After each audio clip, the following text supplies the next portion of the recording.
আম্মু, তুমি রাতের খাবার খেয়েছো তো? ঘুমানোর আগে ওষুধ খেয়ে নিবে। রহিমা চাচিকে বলে দিয়েছি আজ উনি আমাদের বাড়িতেই থাকবে। এছাড়া কোনো প্রয়োজন হলে আমাকে ফোন করো। তাছাড়া কাল সকালে আমরা রওনা দিব। ফারজানা বেগম করুণ গলায় বললেন, আমার ফারহানের কি হইব? ও কি মিথ্যা অপবাদ থেকে মুক্তি পাইব না? তুমি এই নিয়ে কোনো চিন্তা করো না আম্মু, সবসময় সত্যেরই জয় হয়।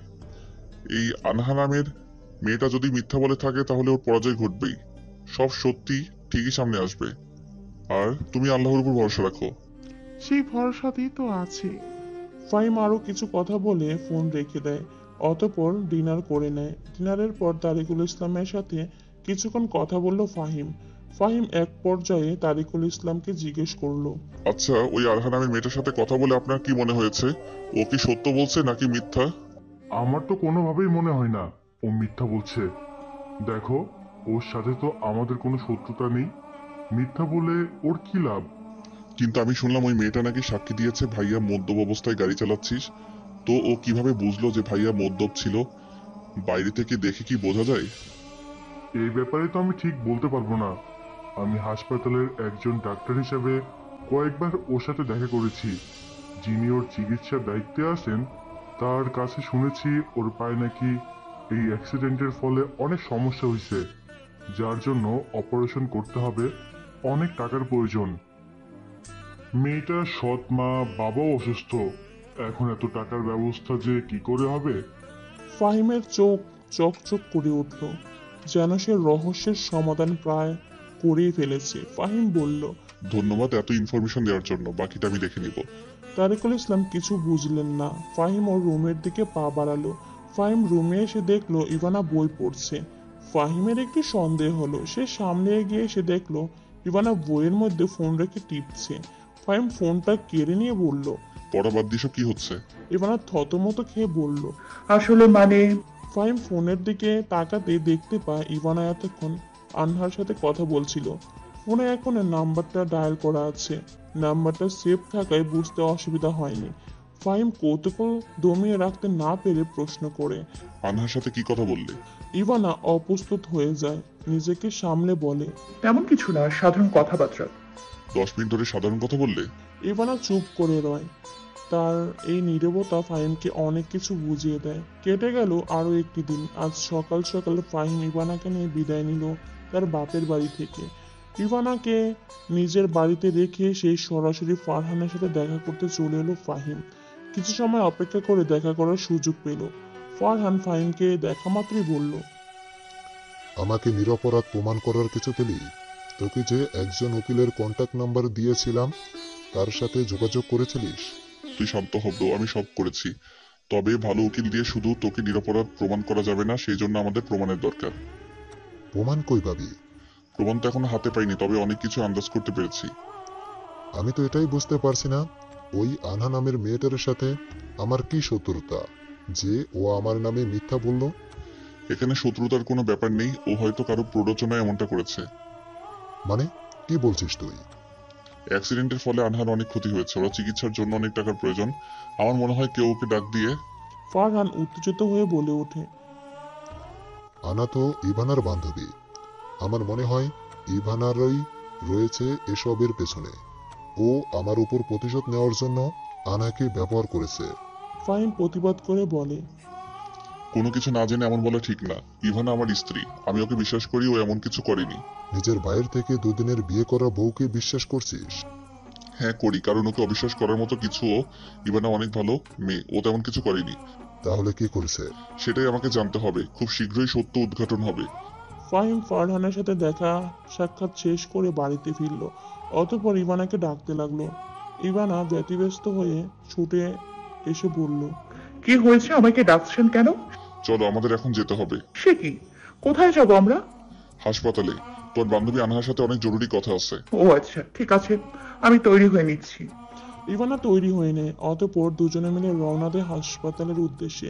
একটি ক্যাবে করে তারা যাচ্ছিল। ফাহিম ও ইভানা পাশাপাশি বসেছিল। ফাহিম ইভানার উদ্দেশ্যে বলে, আচ্ছা, তুমি কি জানো যে আনহা অপারেশনের জন্য অনেক টাকা প্রয়োজন? না তো, আমাকে তো আনহা এ ব্যাপারে কিছু বলেনি। না বলাই তো স্বাভাবিক, সাহায্যটা তো ও অন্য কারো কাছ থেকে পেয়ে গেছে। মানে কি বলছেন আপনি? আমি কিছুই বুঝতে পারছি না। হাসপাতালে চলো, তাহলে সব বুঝতে পারবা। ইভান আর কথা বাড়ালো না। কিছু সময়ের ব্যবধানে তারা দুজনে হাসপাতালে পৌঁছে গেল। গাড়ি থেকে নেমে চলে গেল হাসপাতালের ভেতর আনহার সাথে দেখা করতে। আনহার ক্যাবিনে একসাথে ঢুকলো ফাহিম এবং ইভানা। ফাহিমকে দেখে আনহা অবাক হয়ে গেল। ইভানাকে জিজ্ঞেস করলো, উনি কে রে? উনি আমার হাজবেন্ড ফাহিম কবির। তুই তো আমার বিয়ের দিন তাড়াতাড়ি চলে এসেছিস, তাই হয়তো চিনতে পারছিস না। এরপর দুই বান্ধবী মিলে কিছুক্ষণ নিজেদের মধ্যে গল্পগুজব করে। ফাহিম পুরো সময়টা নীরব থাকে। ইভানা চলে যাওয়ার প্রস্তুতি নিতে ফাহিম আনহাকে উদ্দেশ্য করে বলে, আপনি যদি কিছু মনে না করেন তাহলে একটা প্রশ্ন করতে পারি? জি বলুন। শুনলাম আপনার পায়ের অপারেশনের জন্য টাকার প্রয়োজন, তা সেই টাকা আপনি কই পেলেন? আনহা আমতা আমতা করে বলল, আমার পরিবারের লোকজন দিয়েছে। তাই? আমি তো শুনলাম আপনার বাবা নাকি অসুস্থ, আর আপনার সৎ মাও তো টাকা দেবে না, তাহলে দিল কে? আনহা কিছুক্ষণ ভেবে তোতলাতে তোতলাতে বলল, আমার মামার বাড়ি থেকে দিয়েছে। বুঝলাম। ইভানা চলো, উনি অসুস্থ, ওনার রেস্ট দরকার। হ্যাঁ চলুন। বাই আনহা, নিজের যত্ন নিস। ইভানা ও ফাহিম বের হয়ে আসে আনহার ক্যাবিন থেকে।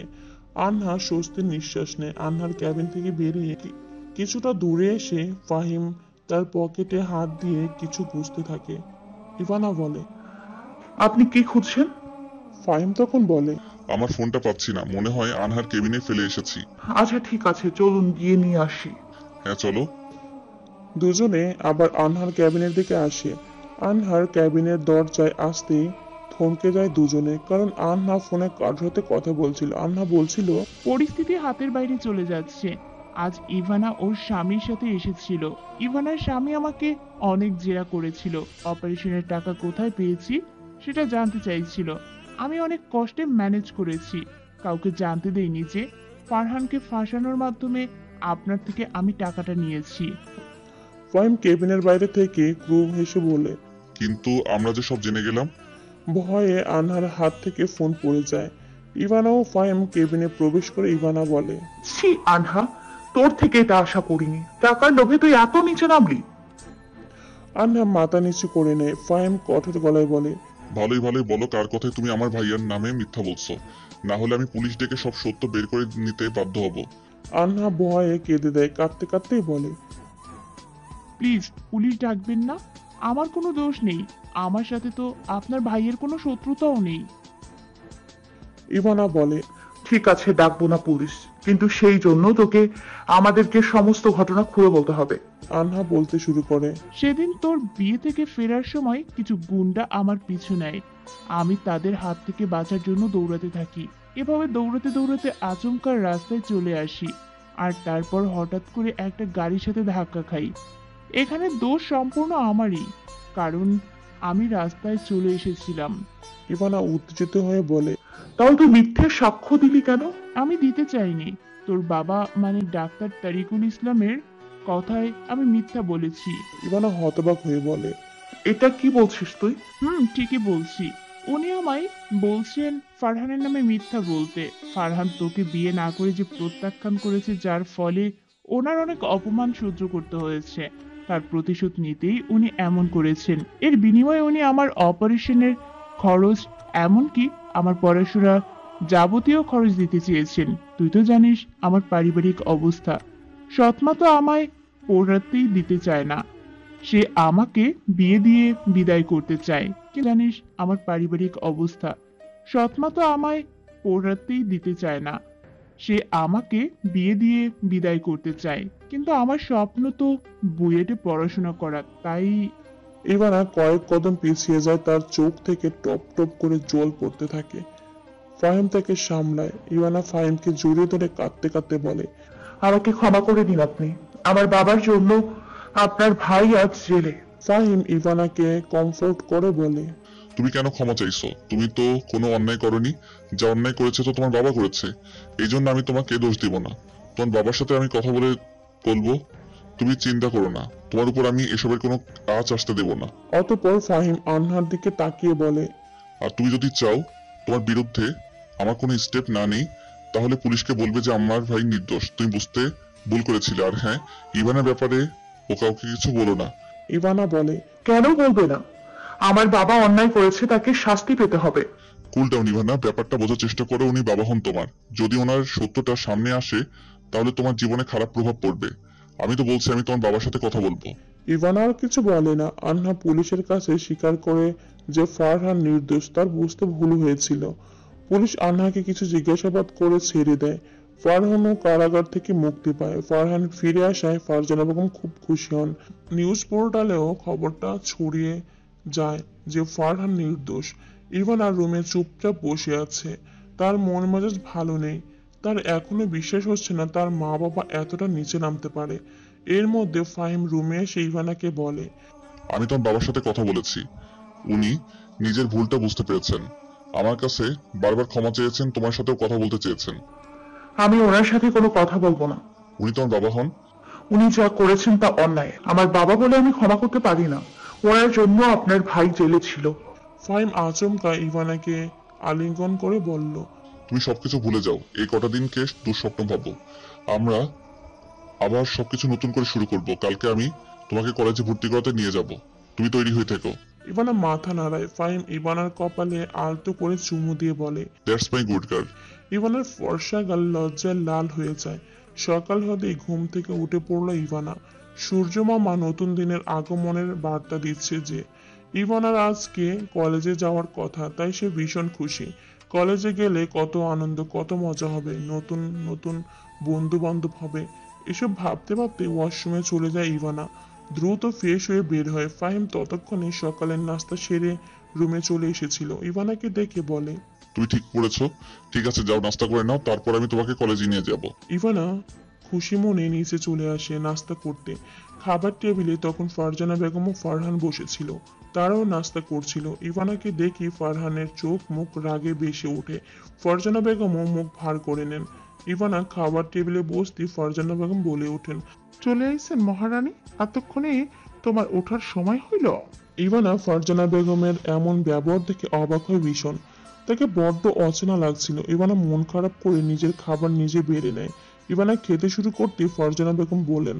তোমায় আমি পছন্দ করছিলাম, কারণ আমি ভাবছিলাম তুমি যত পড়াশোনায় ফেলা না, তাই বিয়ার পর বাড়ির সব কাম করবা, বাড়ির বউ বাড়ির কাম করব, এটাই তো নিয়ম। কিন্তু এখন দেখছি তুমি ড্যাং ড্যাং কইরা নাচতে নাচতে কলেজ যাচ্ছ। এইটা আমি মানতে পারতেছি না। মানতে না চাইলেও মেনে নিতে হবে আম্মু, কারণ ইভানা আমার স্ত্রী। আমি যখন ওকে পড়তে চাই তখন তোমার আপত্তির কোনো মানে নেই। ফাহিম কথাটা বলে ইভানার পাশে এসে দাঁড়ায়। ফারহান রাগী কণ্ঠে বলে ওঠে। এসব কেমন কথা ফাহিম? মায়ের সাথে কেউ এভাবে কথা বলে? বাবা, তোমার মাতৃভক্তি হঠাৎ কোথা থেকে উদয় হলো? কি বিয়ের দিন তো ঠিকই মায়ের কথা অগ্রাহ্য করে উঠে গিয়েছিলে, আজ আবার মাতৃভক্তি উতলে উঠেছে? ঠিক করে কথা বল। আমি বড় ভাই হই তোর। বড় ভাইয়ের জন্য এখনো তোমাকে সম্মান করি। আশা করি তুমি এই সম্মানের মর্যাদা রাখবে। ফারহান আর কিছু বলে না, কিন্তু অপমানে তাই গলা দিয়ে খাবার নামছিল না। ইভানা এর মধ্যে খাবার শেষ করে নেয়। ফাহিম ইভানাকে বলে। চলো এখন তাহলে যাওয়া যাক। ইভানা উঠে দাঁড়ায় এবং ফাহিমের সাথে চলে যায়। তারা যেতেই ফারহান ফারজানা বেগমকে বলে। দেখলে তো মা, ফাহিম বউ পেয়ে আমাদের সাথে কেমন ব্যবহার করেছে। সব দেখাইতেছি। কোন রোগের ওষুধ সেইটা আমার ভালোই জানা আছে। এই ইভানারে কেমনে বসে আনতে হয় সেইটা আমি দেখবো। ইভানাকে কলেজের সামনে নামিয়ে দেয় ফাহিম। অতঃপর ইভানার হাত শক্ত করে ধরে বলে। চলো আমার সাথে। ইভানা ফাহিমের বাড়িয়ে দেওয়া বর্ষার হাত খুব সন্তর্পণে ধরে। ফাহিমের হাতটা ধরে বেশ ভরসা লাগছে তার। দ্রুত ফাহিমের সাথে ভেতরে যায় ইভানা। ভেতরে গিয়ে দুজনে প্রথমে প্রিন্সিপালের রুমে যায়। প্রিন্সিপালের সাথে ইভানার অ্যাডমিশনের ব্যাপারে কথা বলে ফাহিম। প্রিন্সিপাল ইভানার রেজাল্ট দেখে বলে। সবকিছু তো ঠিকই আছে, কিন্তু তোমার ওয়াইফের রেজাল্টটা তো বেশি ভালো না ফাহিম। তুমি আমার ভাইয়ের বন্ধু হতে পারো, কিন্তু আমাদের কলেজেরও তো একটা প্রেস্টিজ আছে। ও মেট্রিক পরীক্ষায় প্রথমবার ফেল করে দ্বিতীয়বার পাশ করেছে। এইরকম একজন স্টুডেন্ট ইন্টারে যদি ভালো রেজাল্ট না করে, তাহলে তো আমাদের কলেজেরই দুর্নাম হবে। ফাহিম কাতর কণ্ঠে বলল। প্লিজ একবার সুযোগ দিয়ে দেখুন না ভাইয়া। আমি অনেক আশা নিয়ে এখানে এসেছি। আমি আপনাকে কথা দিচ্ছি ইভানা অনেক ভালো রেজাল্ট করবে। আচ্ছা, ভেবে দেখবো। তবে প্রিন্সিপালের কথার মানে বুঝতে পারে ফাহিম, তাই ইভানাকে বলে, ইভানা, তুমি এখানে আর কতক্ষণ বসে থাকবে? যাও, কলেজটা একটু ঘুরে দেখো। আফটার অল এখানেই তো তোমাকে পড়তে হবে। আমরা স্যারের সাথে কথা বলে নেব। ইভানা উঠে দাঁড়ায়, তারপর প্রিন্সিপালের রুম থেকে বের হয়ে এসে কলেজটা ঘুরে দেখতে থাকে। ফাহিম প্রিন্সিপালকে উদ্দেশ্য করে বলে, বেসরকারি কলেজে কিভাবে অ্যাডমিশন নিতে হয় সেটা আমার খুব ভালো করে জানা আছে ভাইয়া। আপনার ভাইও আমাকে এই ব্যাপারে বলেছে। তো বলুন কত টাকা দিতে হবে? বেশি না, এমনিতেও 50,000 লাগে, কিন্তু যেহেতু তুমি আমার ভাইয়ের বন্ধু, যাই 40,000 টাকা দিলেই অ্যাডমিশন হয়ে যাবে। ফাহিম বাঁকা হেসে বলে, ঠিক আছে, টাকার ব্যবস্থা হয়ে যাবে। আপনি বাকিটুকু সামলে নিন। বলেই ফাহিম বাইরে বের হয়ে আসে। ইভানা ঘুরতে ঘুরতে কলেজ থেকে বেরিয়ে আসে। তখন ফাহিমের সাথে তার দেখা হয়ে যায়। ইভানাকে দেখে ফাহিম বলে, তুমি মন দিয়ে লেখাপড়া শুরু করো, তোমার অ্যাডমিশন হয়ে গেছে। কথাটা শুনে একটুও খুশি দেখায় না ইভানাকে। ফাহিম ইভানার চুপসে থাকা মুখ দেখে বলে, তুমি খুশি হওনি? ইভানা বলল, না, কারণ আমি জানি আমার মতো ছাত্রী এত ভালো একটা কলেজে এমনি চান্স পাবে না। নিশ্চয়ই আপনি টাকা দিয়ে আমাকে ভর্তি করিয়েছেন, তাই না? ফাহিম উত্তরে কি বলবে বুঝে পায় না, তবুও কিছুটা সময় নিয়ে বলে, তুমি এসব নিয়ে ভেবো না, ভালো করে পড়াশোনা করে ভালো রেজাল্ট করো। ইভানা কিছু বলল না, শুধু দীর্ঘশ্বাস ফেলল। এটা তার কাছে নতুন কিছুই না। ছোট থেকে সে এটা দেখে আসছে যে তার বাবা টাকা দিয়ে নামি দামি স্কুলে তাকে ভর্তি করাচ্ছে। এজন্য তো সে পড়াশোনায় উদাসীন ছিল। আমাদের দেশের শিক্ষা ব্যবস্থা এতটা নিম্ন পর্যায়ে চলে গেছে যে যে এখানে ব্যবসা শুরু হয়ে গেছে। ইভানা বাড়ি ফিরতে ফারজানা বেগম তার ঘরে এসে বললেন, বিয়া কইরা সারাদিন শুইয়া বসে থাকলে চলবো না। নতুন বউ আমাগো রান্না কইরা খাওয়াবা না? ইভানা যদিও অনেক ক্লান্ত ছিল, কিন্তু তবুও বিনা প্রশ্নে মেনে নেয়। ফারজানা বেগমের সাথে রান্নাঘরে চলে আসে, এসে বলে, কি করব আমি? এই নাও পেঁয়াজ, এগুলো কাটো। ইভানা মাথা নাড়ায়, কিন্তু সে পেঁয়াজ কাটতে পারছিল না। পরে বাধ্য হয়ে তাদের বাড়ির কাজের লোক রহিমা এসে পেঁয়াজ কাটলো। ইভানার চোখের জলে নাকের জলে অবস্থা। ফারজানা বেগম কপাল চাপড়ে বলেন, কোনো কাম তোমার দ্বারা হইব না, যাও ঘরে গিয়া পড়ো। সেইটাও তো পারো না, করছো তো ফেল। ইভানা কাঁদতে কাঁদতে নিজের রুমে যায়। ফারজানা বেগম বলেন, যত সব ঠং। আমি ভাবছিলাম এই মাইয়া বিয়ার পর ভালো বউ হইব, তা না, ড্যাং ড্যাং করে কলেজ যায়। ইভানা ঘরে এসে বসে তুহার বলা কথাই ভাবছিল। বিয়ের আগে তুহা বলেছিল সংসার করতে গেলে মনে হবে পড়াশোনার থেকে ভালো। আজ ইভানা সত্যি তাই মনে হচ্ছে। যদি সে মন দিয়ে পড়াশোনা করতো তাহলে হয়তো এত কিছু সহ্য করতে হতো না। ফাহিম তার মায়ের সামনে বসে আছে। ফারজানা বেগম তখন একটি টুলে বসে চা খাচ্ছিলেন। ফাহিম তার মাকে প্রশ্ন করলো, আম্মু, তুমি ইভানার সাথে কাল থেকে এমন ব্যবহার করছো কেন? তুমি তো এমন ছিলে না। ইভানাকে তো তুমি নিজে পছন্দ করেছিলে। ফারজানা বেগম চায়ের কাপে চুমুক দিয়ে বললেন, হ্যাঁ, আমি ওকে পছন্দ করে আনছিলাম, কিন্তু ও যা করছে তারপর ওকে আর সহ্য হচ্ছে না। ফাহিম বিস্মিত হয়ে বলে, এমন কি করলো যে তোমার ওকে সহ্য হচ্ছে না? আমার জানা মতে ইভানা এমন কিছু করেনি। তুই আর নিজের বউয়ের দোষ ঢাকার চেষ্টা করিস না। ফারহানকে তো তোর বউ আর ওর বান্ধবী মিল্লা জেলে পাঠাইছিল। এসব তোমাকে কে বলেছে আম্মু? এসব তো একদম সত্য নয়। ফারহান কইছে। ফাইয়া বললো আর তুমি বিশ্বাস করে নিলে? আম্মু, আমি তোমাকে সত্যিটা বলছি। ইভানার এতে কোনো দোষ নেই। যা করেছে ইভানার বাবা করেছে। কি? আর তুমি কিনা ইভানার সাথে খারাপ ব্যবহার করছো, অথচ ইভানাই ওর বাবার শাস্তির কথা বলেছিল। আমি ওনাদের সম্মানের কথা ভেবে কিছু বলিনি। তুমি তো জানো ভাইয়ার কারণে ওনারা কতটা অপমানিত হয়েছেন। কষ্ট দিলাম, ওর কাছে ক্ষমা চাওয়া উচিত। ফাহিম মৃদু হেসে বলে, তুমি তো আমায় শিখিয়েছো আম্মু, ভুল করলে ক্ষমা চাইতে হয়। তাছাড়া সামনে আমার পরীক্ষা, তাই আমি আজকেই হোস্টেলে গিয়ে উঠবো। এই সময়টা তুমি ইভানাকে দেখে রেখো। তুই কোনো চিন্তা করিস না, আমি ইভানার খেয়াল রাখবো। জানতাম আম্মু, তুমি আমাকে নিরাশ করবে না। ফারজানা বেগম ফাহিমের থেকে বিদায় নিয়ে ইভানার রুমে চলে আসেন। ফারজানা বেগমকে দেখে ইভানা বলে, আপনি হঠাৎ এই সময় কিছু বলবেন? ফারজানা বেগম ইভানার কাছে এসে তার মাথায় হাত দিয়ে বলে, আমার ক্ষমা কইরা দিও মা, তোমার সাথে না বুঝে অনেক খারাপ ব্যবহার করে ফেলেছি। আপনি তো আমার গুরুজন। আমার আম্মু আমাকে বলেছিল শাশুড়িকে মায়ের মতো দেখতে। মা হিসেবে আপনি তো আমাকে শাসন করতেই পারেন, এই জন্য ক্ষমা চাওয়ার দরকার নেই।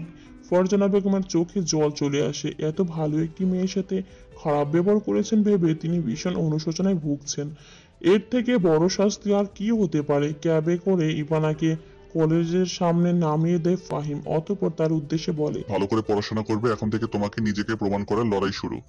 ইভানা মৃদু হাসি দিয়ে বলে, আমি আমার সর্বোচ্চ দিয়ে চেষ্টা করব। ফাহিম বিদায় নেয়। ইভানা নিজের ক্লাসে গিয়ে রওনা দেয়। এখানে সবাই তার অচেনা, কোনো পরিচিত কেউ নেই, তাই সে অনেক একা ফিল করছে। স্কুলের দিনগুলো মনে পড়লো তার। সেই সময় আনহা সহ কিছু ঘনিষ্ঠ বান্ধবী ছিল তার, তাদেরকে নিয়ে কত আনন্দে ছিল সে। এসব ভাবতে ভাবতে একটি বেঞ্চে ব্যাগ রেখে দিল সে। কিছুক্ষণ পর একটি মেয়ে সেই ইভানার বেঞ্চের সামনে দাঁড়ালো। মেয়েটি ইভানাকে উদ্দেশ্য করে বলল, এই মেয়ে, তুমি এখানে বসেছো কেন? এটা আমার জায়গা, আমি প্রতিদিন এখানে বসি। ইভানা বেঞ্চের দিকে তাকিয়ে বলল, কই, এখানে তো তোমার নাম লেখা নেই।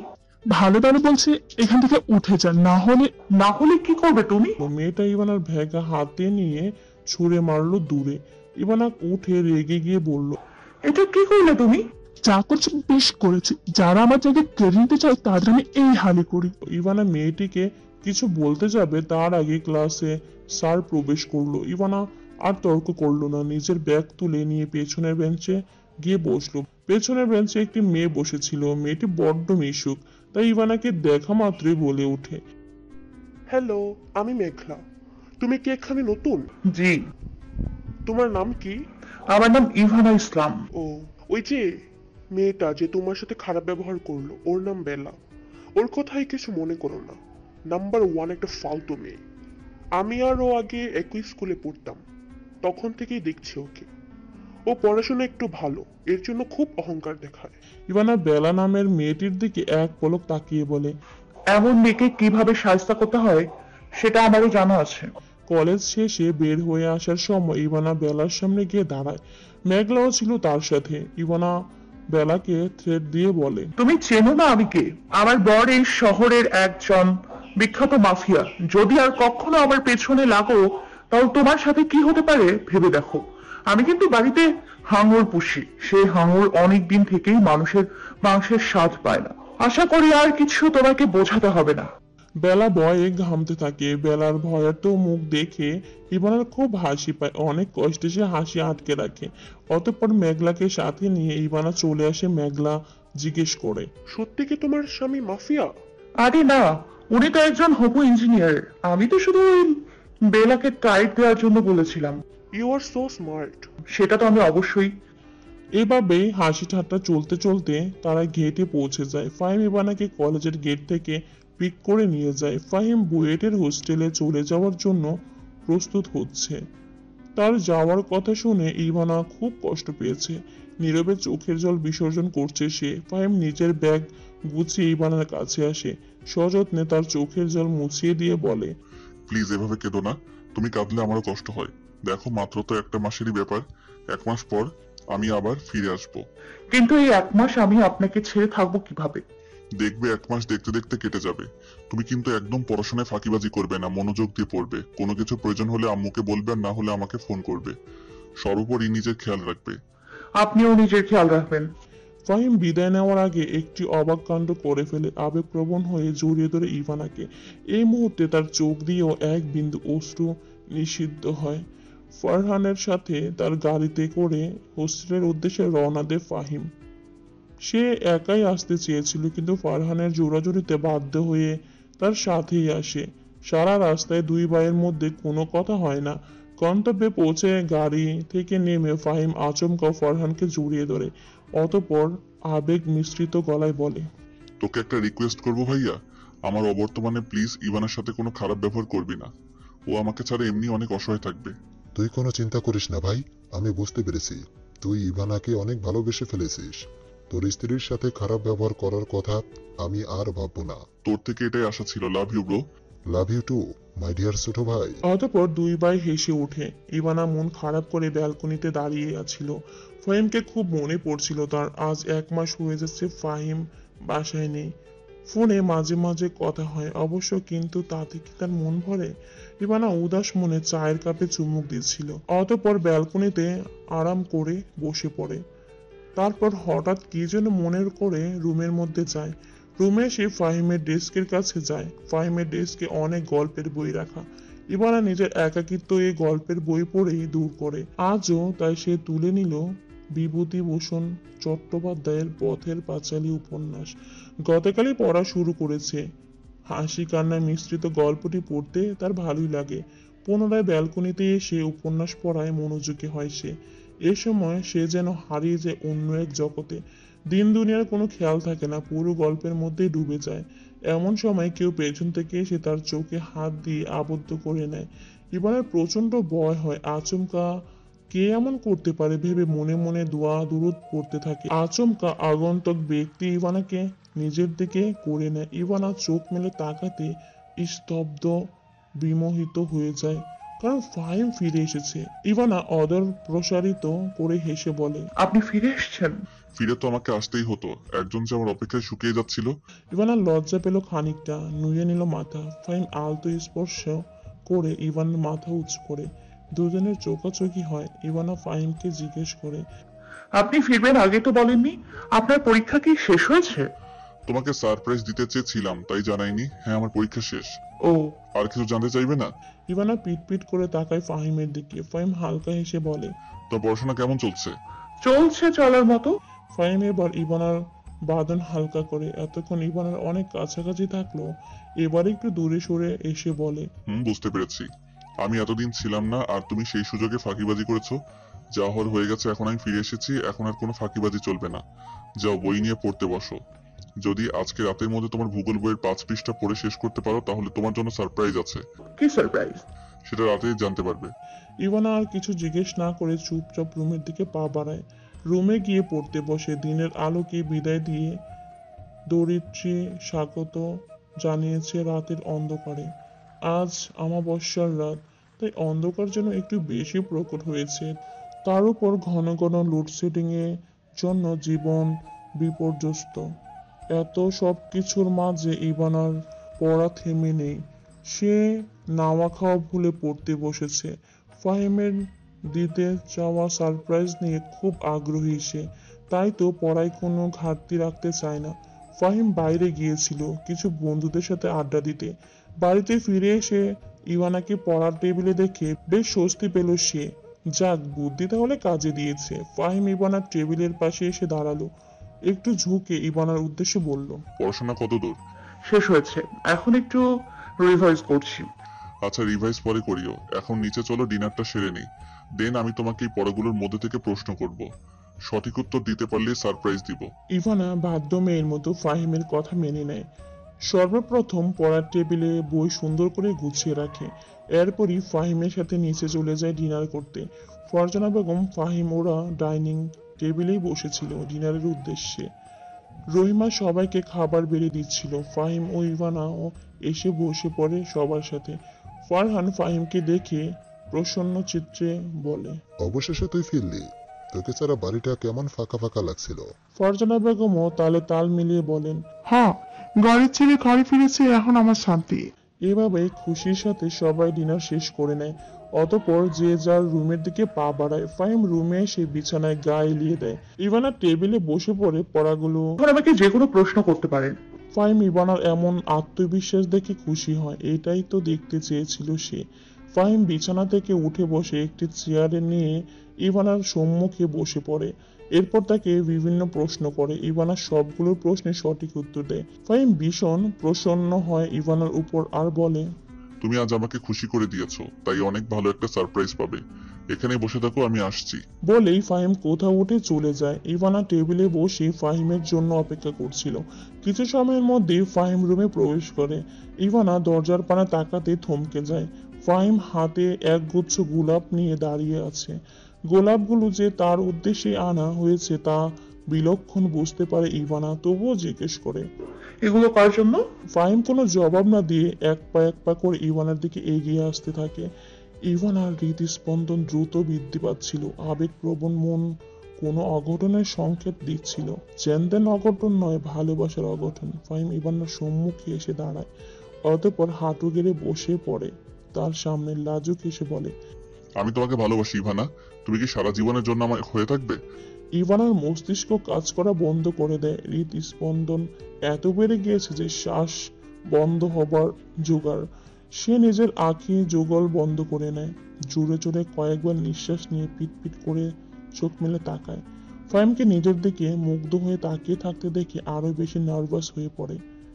কোনো রকমে কম্পরত হাতটা বাড়িয়ে গোলাপগুলো স্তস্তে নিয়ে বলে। থাকবো। ফাহিম এই জবাবের অপেক্ষাতে ছিল যেন।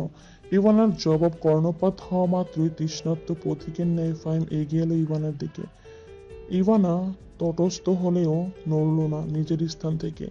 ফাহিম নিজের অদর দিয়ে ইভানার কোমল অদর জোড়া দখল করে নিল, অতঃপর নিজের তৃষ্ণা মেটাতে লাগলো।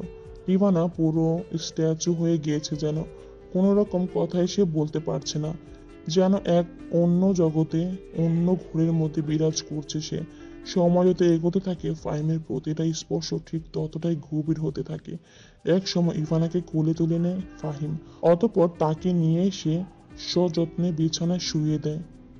তৃষ্ণার্ত কণ্ঠে বলে, আজ আমি আর নিজের মধ্যে নেই Ivana. I need you badly. Please be my self. I am always sure. Fahim ইভানাকে ভালোবাসে মুড়িয়ে দিতে লাগলো। দুজনে আজ দুজনের মাঝে সম্পূর্ণ বিলীন হতে প্রস্তুত। কোনো বাধা, কোনো দূরত্ব নেই তাদের মধ্যখানে।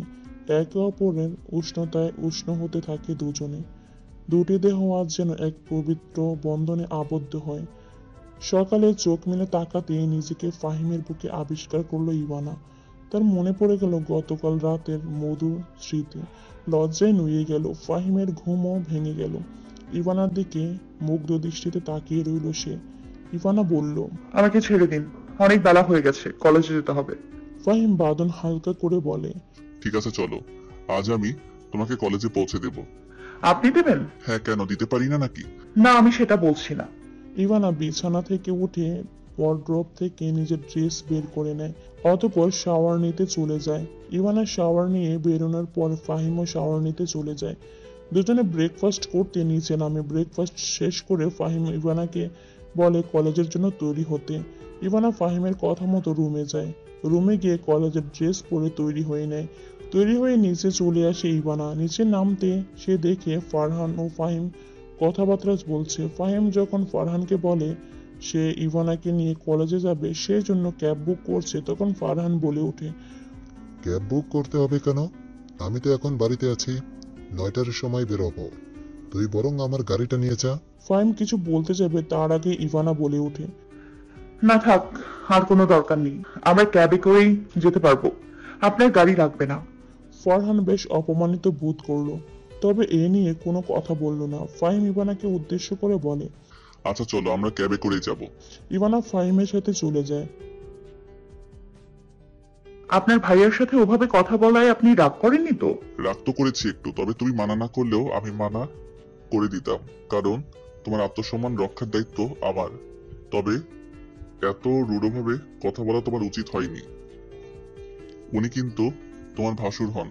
ইভানা নিজের ভুলটা বুঝতে পেরে বলে, আপনি ঠিক বলেছেন, অতীতে যা হওয়ার হয়েছে সেই নিয়ে বর্তমান সম্পর্কগুলো খারাপ করা ঠিক না। এই তো, তুমি তো অনেক বুদ্ধিমতী আর বুঝদার মেয়ে, কত সহজে সবকিছু বুঝে যাও। ইভানা ফাহিমের মুখে নিজের প্রশংসা শুনে বেশ গর্ববোধ করে।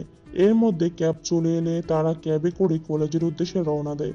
তোমার রাস্তার মাঝে দাঁড়িয়ে আছে। আজকে সকালে বাড়ির গাড়ি নিয়েই মেডিকেলে কলেজের উদ্দেশ্যে বেরিয়েছিল, কিন্তু মাঝপথে হঠাৎ গাড়িটি নষ্ট হয়ে যায়।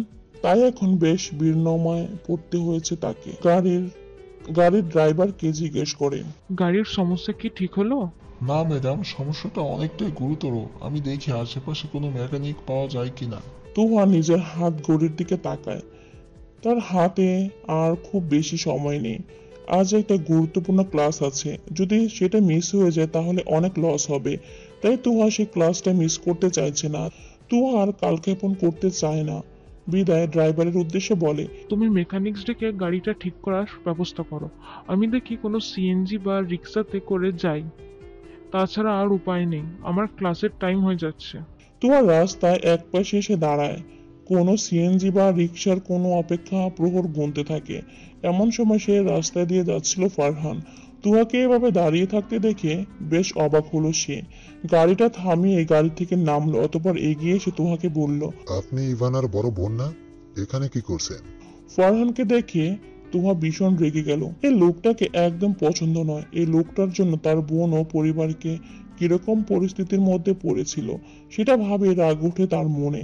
তাই তুহা ফারহানের সাথে কথা বলার আগ্রহ দেখায় না, কিন্তু পরপর বেশ কয়েকবার ফারহান একই প্রশ্ন করায় তুহা বেশ রূঢ়ভাবে বলে, আমার গাড়ির মধ্যে কিছু সমস্যা দেখা দিয়েছে, সেই কারণে আমি এখানে দাঁড়িয়ে কোনো রিক্সা বা সিএনজির অপেক্ষা করছি। ফারহান তুয়ার দিকে তাকালো। তার পরনে সাদা অ্যাপ্রন দেখে বোঝাই যাচ্ছে সে মেডিকেলে যাওয়ার জন্য বেরিয়েছে। ফারহান তুয়াকে জিজ্ঞেস করে।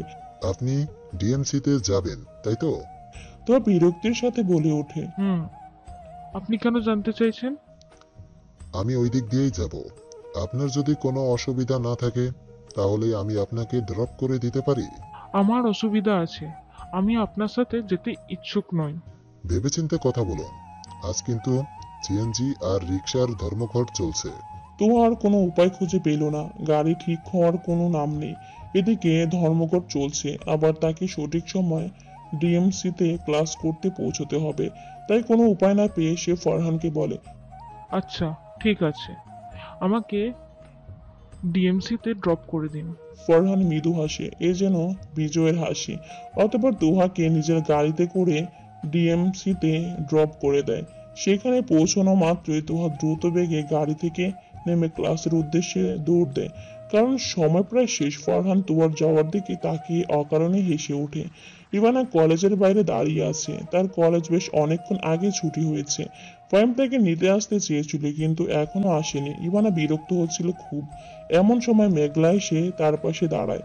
মেঘলার পাশে আরো একটি ছেলে ছিল। মেঘলা এসে ইভানাকে বলে, তুই এখনো দাঁড়িয়ে আছিস কেন ইভা? তোকে কি কেউ নিতে আসেনি? ইভানা না সূচক মাথা দুলিয়ে বলে, না রে মেঘ, আমাকে কেউ নিতে আসেনি। মেঘলার পাশের ছেলেটি ইভানার সাথে হ্যান্ডশেক করার জন্য হাত বাড়িয়ে বলে, ওয়াও ইবা, সো নাইস নেম। হাই, আমার নাম রাহুল, আমি মেঘলার কাজিন। ইভানা হাত বাড়িয়ে হ্যান্ডশেক করতে যাবে তার আগে ফাহিম রাহুল নামে ছেলেটার সাথে হ্যান্ডশেক করে বলে, ওর নাম ইভা নয়, ওর নাম ইভানা, আর আমি হলাম ওর husband Fahim. Nice to meet you. Rahul নামের ছেলেটা অবাক হলো খুব। সে তো ইভানার সাথে ফ্লার্ট করতে চেয়েছিল, আর তার স্বামী এসে হাজির। তবুও সৌজন্যমূলক হেসে বলে। ফাহিম দৃষ্টি ফিরে ইভানার দিকে তাকিয়ে বলে, সরি, রাস্তায় জ্যাম থাকায় আসতে একটু দেরি হয়ে গেল। ভাগ্যিস ঠিক সময় এসেছিলাম। চলো এখন। ইভানা মেঘলা ও রাহুলের থেকে বিদায় নিয়ে ফাহিমের সাথে চলে আসে। ফাহিম ক্যাবে উঠে মুখ ঘুমরা করে বসেছিল। ইভানা ফাহিমের এমন অবস্থা দেখে প্রশ্ন করে। আপনি কি কোনো কারণে অখুশি? ফাহিম যেন কি মনে করে হাসলো। অতঃপর ইভানার দিকে তাকিয়ে বলে, ইভা নামটা সত্যি খুব সুন্দর। আজ থেকে আমি তোমাকে এই নামেই ডাকবো। তবে তুমি অন্য সবাইকে বলবে তোমাকে ইভানা বলে ডাকতে, কারণ এটা আমার স্পেশাল নাম, বুঝলা? ইভানা হ্যাঁ বোধক ইশারা করলো। ফাহিম খুশি হয়ে গেল। ইভানা ও ফাহিম দুজনে তৈরি হয়ে নিচ্ছে। এর পেছনে অবশ্য বড় একটা কারণও আছে। আজ তারা দুজনে ফারজানা বেগমের সাথে মিলে ফাহিমদের গ্রামের বাড়িতে যাবে দুদিনের জন্য। ফারহানের জরুরি কাজ থাকায় সে যেতে পারছে না। ফারজানা বেগম তৈরি হয়ে এসে ফাহিমের কক্ষে তৈরি হয়েছিস? সকাল সকাল বের হইতে হইব আমাকে, নইলে দেরি হন যাইব। ফাহিম উত্তর দেয়। হ্যাঁ আম্মু, আমরা দুজনে একদম রেডি। ফারজানা বেগম ফাহিমের দিকে তাকালেন। ফাহিম একটি সবুজ কালারের পাঞ্জাবি পরেছে, খুব সুন্দর লাগছে তাকে। নিজের ছেলেকে দেখে তিনি বলে উঠলেন, মাশাআল্লাহ। অতঃপর তার চোখ গেল ইভানার দিকে। ইভানার দিকে তাকাতে তার চক্ষু চড়ক গাছ হয়ে গেল, কারণ ইভানার পরনে টপ আর জিন্স। ফারজানা বেগম মাথায় হাত দিয়ে বললেন, হাই হাই, এইসব কি পরছস? এইসব পইরা নতুন বউ গ্যারামে গেলে সবাই তো নানান কুকথা কইব। কেন, এসব পোশাক কি খারাপ? তুমি তো কোনোদিন গ্যারামে যাও নাই, তাই জানো না। এমন পোশাকে গ্যারামের লোকেরা ভালো চোখে দেখে না। তুমি একটা কাজ করো, শাড়ি পইরা লও। ইভানা ফাহিমের দিকে তাকালো। ফাহিম ও ইভানাকে সম্মতি দিল। তাই ইভানা রুমে ঢুকে দরজা বন্ধ করল। অতঃপর ওয়ার্ড্রপ থেকে একটি লাল রঙের সুন্দর শাড়ি বের করে পরে নিল। কিছুদিন ধরে ইউটিউব থেকে প্র্যাকটিস করে সে শাড়ি পরাও শিখে গেছে। বেশি ব্যাগ পেতে হয়নি, তবে এখন সমস্যা একটাই, শাড়ি পরে হাঁটতে গিয়ে যদি নিজেকে সামলাতে না পেরে হুচট খেয়ে পড়ে যায়, তাহলে মান ইজ্জত কিছু আর বাকি থাকবে না। তাই ইভানা খুব সন্দর্পণে হাঁটতে লাগলো। ধীরে পায়ে হেঁটে দরজা খুলে দিল ইভানা। দরজা খুলে ফাহিমকে দেখতে পেল ইভানা। ফাহিম ও ইভানার দিকে মুগ্ধ দৃষ্টিতে তাকায়। লাল শাড়িতে ভীষণ সুন্দর লাগছে ইভানাকে। তার দিক থেকে চোখ ফেরানোই মুশকিল হয়ে যাচ্ছে। ফাহিমের পক্ষে নিজেকে সামলানোই কঠিন হয়ে যাচ্ছে। ইভানা নিজের শাশুড়ির উদ্দেশ্যে বলেন, দেখুন তো আমাকে এখন ঠিক লাগছে কিনা। ফারজানা বেগম মৃদু হেসে বলেন, হ্যাঁ, এখন তোমাকে একদম বউ লাগতেছে। ইভানা খুশি হয়ে যায়। ফাহিম কিছু একটা মনে করে বলে। দাঁড়াও, এখন একটা জিনিস বাকি আছে। ইভানা জিজ্ঞাসু দৃষ্টিতে তাকায়। ফাহিম ইভানার কাছাকাছি এসে তার শাড়ির আঁচলটা তুলে মাথায় ঘুমটা দিয়ে দেয়, হালকা হেসে বলে, এবার একদম পারফেক্ট লাগছে। ইভানা লজ্জা পেয়ে যায়। অতঃপর সবাই মিলে গ্রামের উদ্দেশ্যে রওনা দেয়। ঢাকার অন্তর্গত মানিকগঞ্জ জেলার ছোট্ট একটি গ্রাম কুসুমপুর। শহর থেকে দূরে এ যেন এক প্রশান্তির স্থান। গাছপালাতে পরিপূর্ণ গ্রামটি শহরের দূষিত হাওয়ায় বদলে এখানে প্রকৃতির নির্মল হাওয়া মিলবে। এই গ্রামে রয়েছে ফাহিমদের পৈতৃক ভিটা।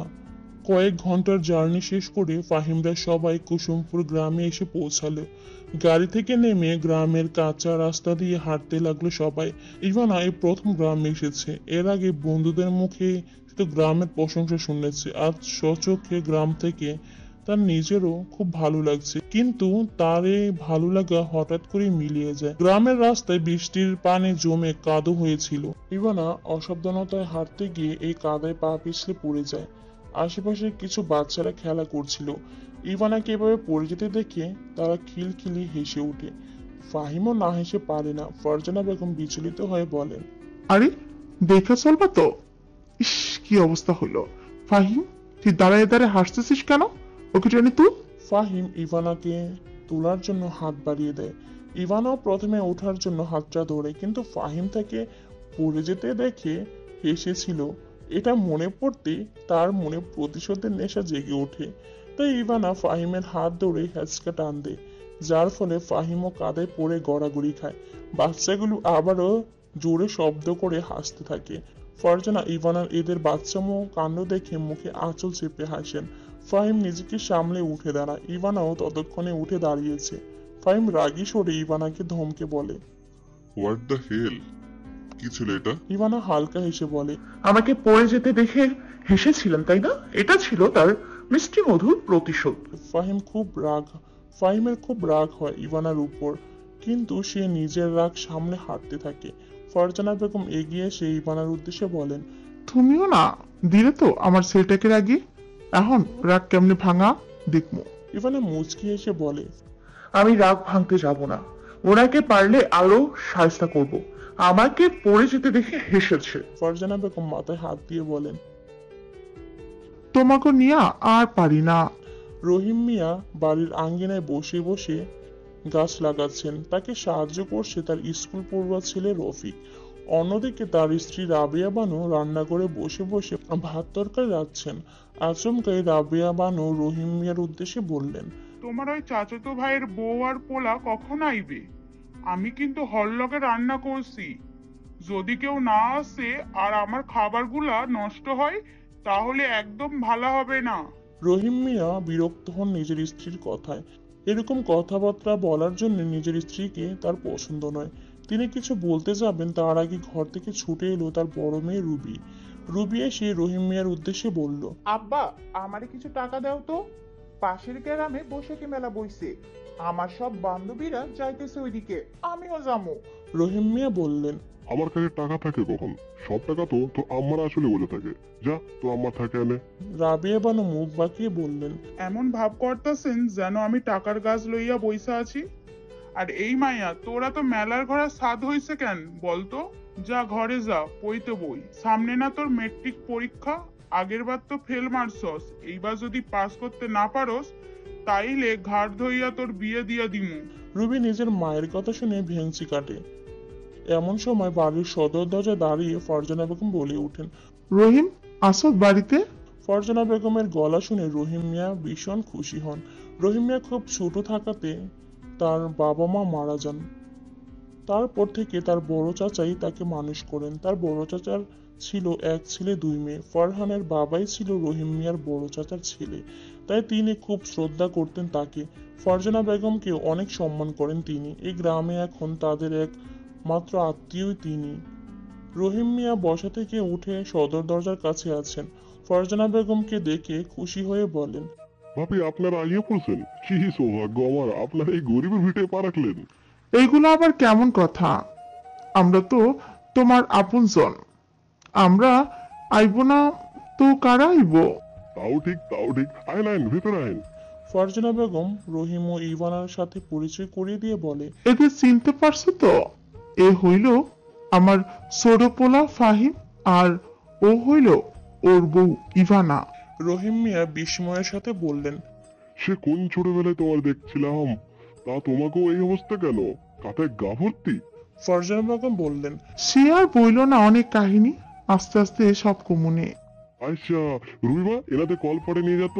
রুবি এগিয়ে আসে। রুবির সাথে ফাহিম ও ইভানা কলপারের দিকে যায় পরিষ্কার হতে। রহিম মিয়া ফারজানা বেগমকে প্রশ্ন করে, ভাবি আপনাদের বড় পয়লা আইলো না? ও কিছু কাজে ব্যস্ত, তাই আসতে পারেনি। ও আচ্ছা, আপনি ভেতরে যান, গিয়ে আরাম করুন। রাবের সবার জন্য শরবত নিয়ে আসুন তো। রাবেয়া বানু বিড়বিড় করে বলেন, আদিক্ষেতা যত ওনার বড়লোক ভাবি আর ভাইপো আইছে, এখন আমার ওনাগো ফরমাস খাইতে হবে, আমাকে যেন দাসী পাইছে। বলে বিড়বিড় করতে করতে শরবত নিয়ে আসেন তিনি। খুব ভোরবেলা ঘুম থেকে উঠে পড়ে ইভানা ও ফাহিম। গ্রামে সকাল সকাল পাখির কিচিরমিচির ডাক, মুরগির ডাকে তাদের ঘুম ভাঙার জন্য যথেষ্ট ছিল। তার উপর রাবেয়া বানুর সকাল সকাল বাজখাই গলার আওয়াজ এসে তাদের ঘুম ভাঙতে বাধ্য করলো। রুম থেকে বাইরে এসে ইভানা সকালের মিঠা রোদে দাঁড়ালো। এমন সময় রাবেয়া বানু তাকে উদ্দেশ্য করে বলল, তুমি না নতুন বউ, সকাল সকাল উইঠা গোসল করতে হয় জানো না? তা না করে এখানে দাঁড়িয়ে আসো সংসারের মতো। ইভানা বেশ অপমানিত বোধ করে রাবেয়া বানুর কথায়। সে কিছু বলতে যাবে তার আগেই ফারজানা বেগম সেখানে এসে উপস্থিত হন। তিনি রাবেয়া বানুর কথা শুনতে পেয়েছেন, তাই বেশ রাগী গলায় বলেন, খবরদার, আমার বৌমার সাথে এইভাবে কথা কইবি না রাবিয়া, তোকে শেষবারের মতো সাবধান করলাম।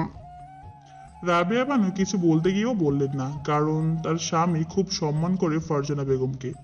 তাই নিজের স্বামীর কথা যাতে না শুনতে হয় তাই আপাতত চুপ থাকলেন। কিন্তু ইভানার প্রতি তার চাপা খুব তৈরি হলো।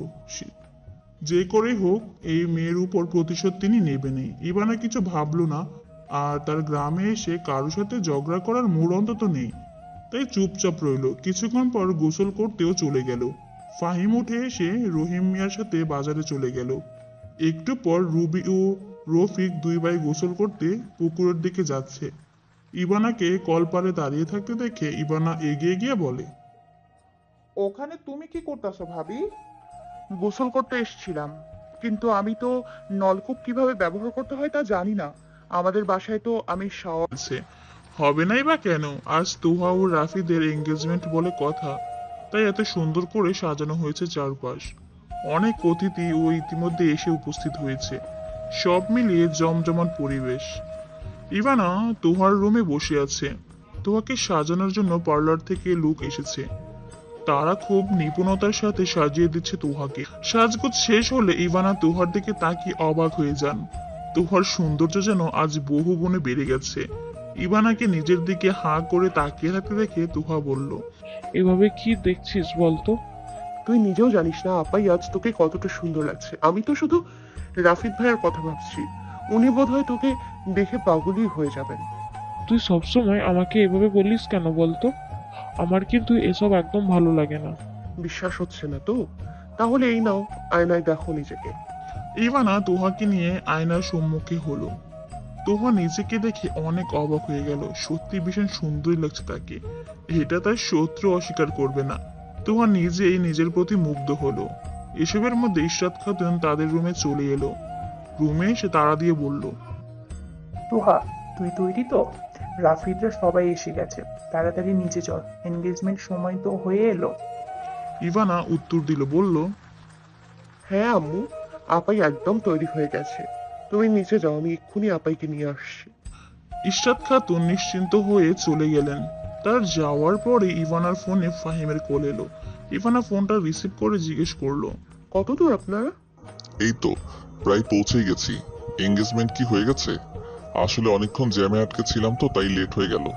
তুমি প্লিজ কিছু মনে করো না, আমি যত দ্রুত সম্ভব পৌঁছে যাচ্ছি। না, লেট হয়নি, এখনো অনেক সময় আছে। আপনি ধীরে সুস্থে আসুন, আরো কিছু সময় বাকি আছে। ফাহিম কল রাখলো। ইভানা তোহাকে বলল, চল এখন নিচে যাই, আমাদের দ্রুত যেতে হবে। রাফিদ ভাই তোর জন্য অপেক্ষা করতে করতে শহীদ না হয়ে যায়। তোকে কিন্তু চড় মারবো। উফ আপাই, চল তো এখন। দুজনে মিলে নিচের দিকে রওনা দিল। ইভানা ও তুহা একসাথে নিচে নামলো। তারিকুল ইসলাম তাদের দুজনকে দেখে মৃদু হেসে বলল, এই তো এসে গেছে ওরা। রাফিদ এক পলক তুহার দিকে তাকালো। তুহাকে যেন সত্যি অনেক বেশি সুন্দর লাগছে, কিন্তু তাতে কি, মারিয়া রয়েছে তার মন জুড়ে। তুহাকে তো শুধু স্বার্থের জন্য লাগবে, তার না হলে আর তার কি প্রয়োজন। এসব ভেবে আনমনে হেসে দিল সে। এদিকে তুহা রাফিদের দিকে তাকিয়ে ভাবলো হয়তো রাফিদ তাকে দেখে হাসছে। সেও রাফিদের দিকে তাকিয়ে হাসি দিল। রাফিদ চোখ সরিয়ে নিল। এমন সময় ফারহান ও ফাহিম চলে এলো তাদের বাড়িতে। তুহার এঙ্গেজমেন্টের কথা শুনে ফারহানও চলে এসেছে। যদিও তার মনে অনুভূতি এখনো অবশিষ্ট আছে, কিন্তু নিজেকে শক্ত করার জন্য এখন সে এসেছে। কিন্তু এসে গিয়ে তো সে আরো বেশি অবাক হলো, কারণ তার নজর গিয়ে পড়লো রাফিদের দিকে। গতকাল রাফিদের সাথে দেখা হওয়া থেকে সকল ঘটনা তার মনে আছে। রাফিদকে দেখে তাই সে বলল, এই ছেলেটা এখানে কি করছে? তাহলে কি এর সাথে বিয়ে ঠিক হয়েছে তোহার? দেখে তো তাই মনে হচ্ছে, কিন্তু ছেলেটা তো ভালো না। এই বিয়ে হলে তো সব থেকে বেশি ক্ষতি তোহারই হবে। তুহার কথা ভেবে ফারহান বলল, না, আমাকেই এই এঙ্গেজমেন্টটা যে করে হোক আটকাতে হবে। তোহার এত বড় ক্ষতি আমি কোনোভাবেই হতে দেব না। আমাকে সবকিছু সামলাতে হবে। নিজের ভাবনার মধ্যে মগ্ন ছিল ফারহান। এমন সময় শুনতে পেল তারিকুল ইসলামের কথা। তিনি বললেন, তোহা সামনে এগিয়ে এসো। রাফিদ অনেকক্ষণ ধরে অপেক্ষা করে চলেছে, তুমি সে এখানে দাঁড়াও, তোমাদের এঙ্গেজমেন্টটা হয়ে যাক। ফারহান কি করবে বুঝে উঠতে পারছিল না। কোনো উপায়ন্তর না দেখে সে ইভানার দিকে তাকালো। ইভানাই এখন কিছু করলে করতে পারে, তাই সে ইভানার কাছে গিয়ে বলল, ইভানা, একটু এইদিকে এসো, তোমার সাথে জরুরি কথা আছে আমার। ইভানা বুঝলো না কি এমন জরুরি কথা, তবু ফারহানের সাথে বাইরে আসলো। বলল, যা বলার তাড়াতাড়ি বলুন, আমার আপার এঙ্গেজমেন্ট হবে। এই এলেন, এঙ্গেজমেন্ট হওয়া ভালো হবে না, এটা আটকানো দরকার। কেন আটকাতে হবে? আপনার কথা কিছু বুঝছি না। ওই ছেলেটা ভালো নয়। বলে ফারহান গতকালের সব ঘটনা খুলে বলল। সব শুনে ইভানা চিন্তায় পড়ে গেল। তার ফারহানকে বিশ্বাস করা উচিত কি না সেটাই বুঝছিল না, কারণ ফারহান তো তুহাকে ভালোবাসে। তাই এমনও হতে পারে যে তুহার বিয়ের আটকানোর জন্য মিথ্যে বলছে। ইভানা যে এমন কিছু ভাবছিল সেটা ফারহানও বুঝলো, তাই সে বলল, আমি জানি তুমি হয়তো আমাকে ঠিক বিশ্বাস করতে পারছো না, কিন্তু আমি একদম সত্যি বলছি, তুমি আমায় বিশ্বাস করো। ইভানা বলল, প্রমাণ ছাড়া আমি কিছু করতে পারবো না। তাছাড়া বিশ্বাস করলেও বা কি, আর না বিশ্বাস করলেও বা কি, আব্বু আপাই কেউ বিশ্বাস করবে না। তাহলে কিছু একটা করো। তুমি কি চাও তোমার বোনের ক্ষতি হয়ে যাক? ইভানা ভাবনায় পড়ে গেল। ফারহান বলল, ঠিক আছে, তুমি কিছু করতে না পারলে আমি যা করার করছি। বলে ইভানাকে কিছু বলার সুযোগ না দিয়ে দ্রুত প্রস্থান করলো ফারহান। ইভানা বুঝলো আজ বড় কিছু হতে চলেছে। ভয় হতে লাগলো তার।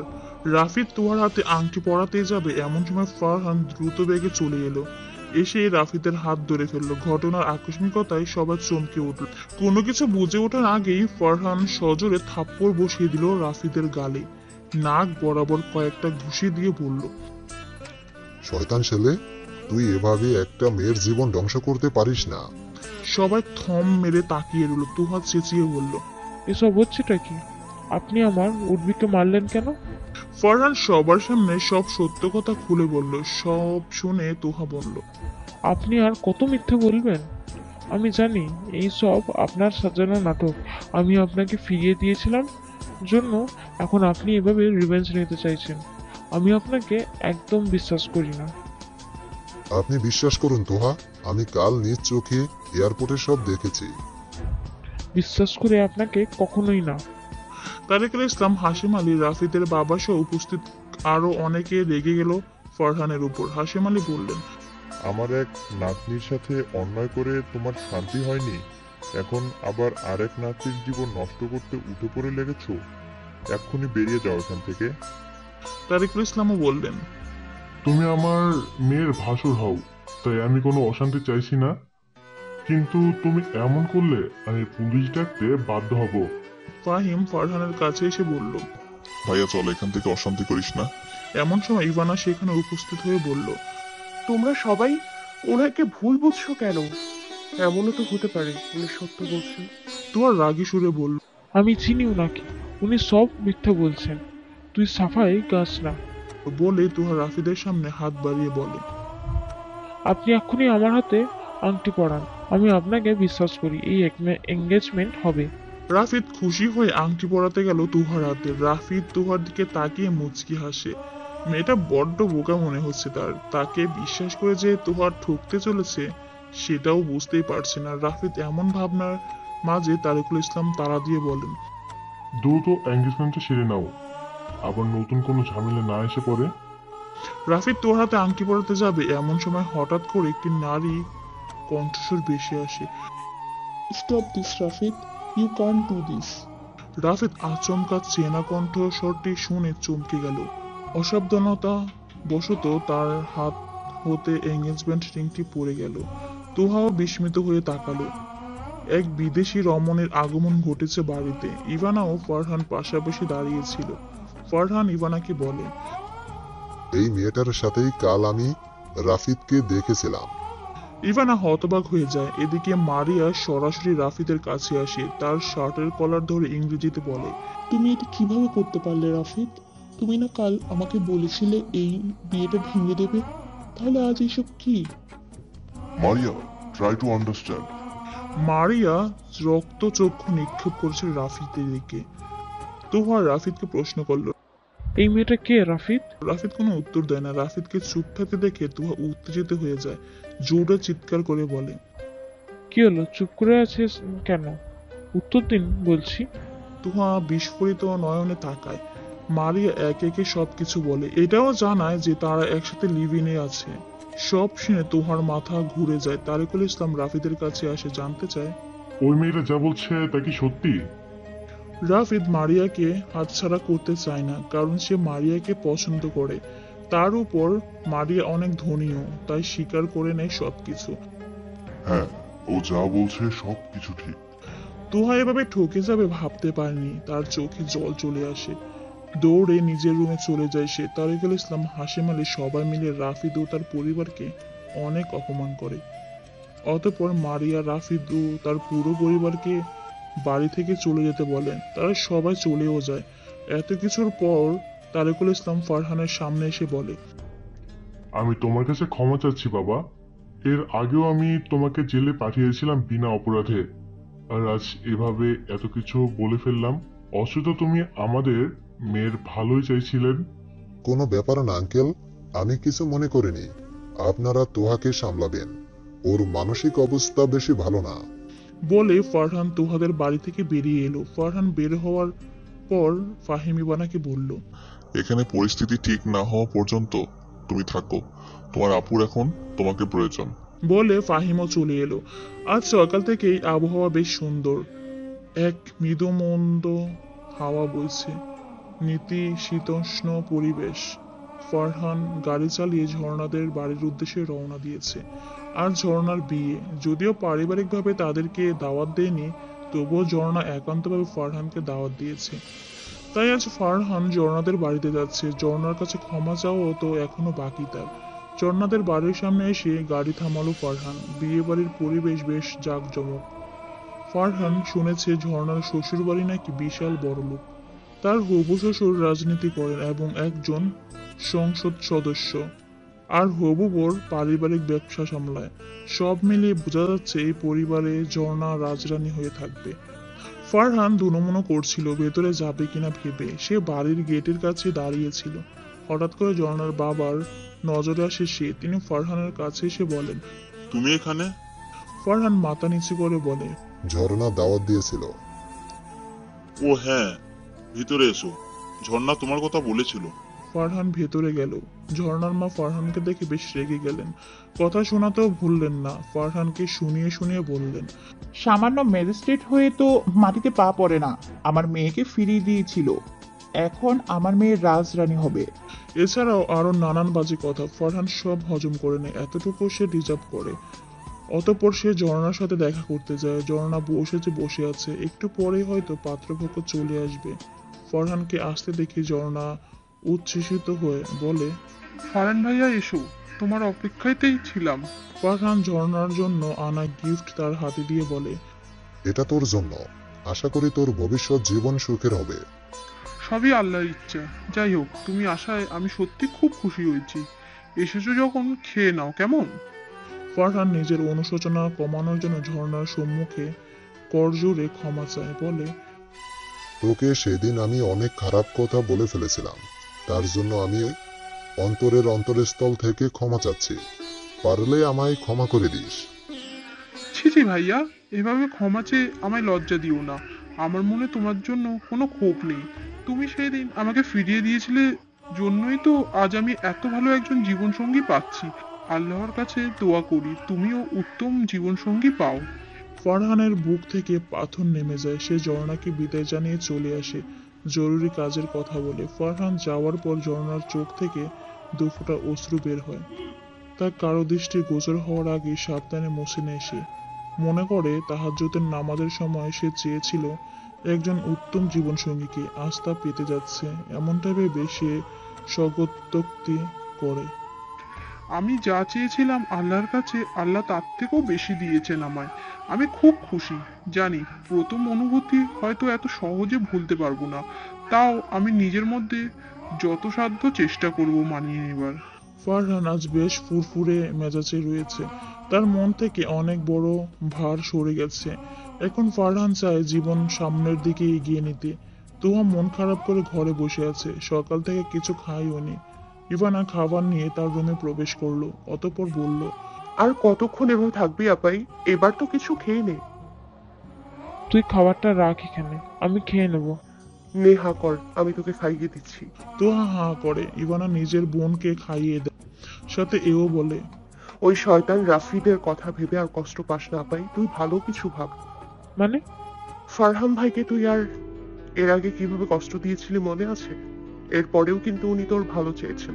ওই রাফিদের সত্যটা জানিয়ে তোকে বাঁচাতে চেয়েছেন।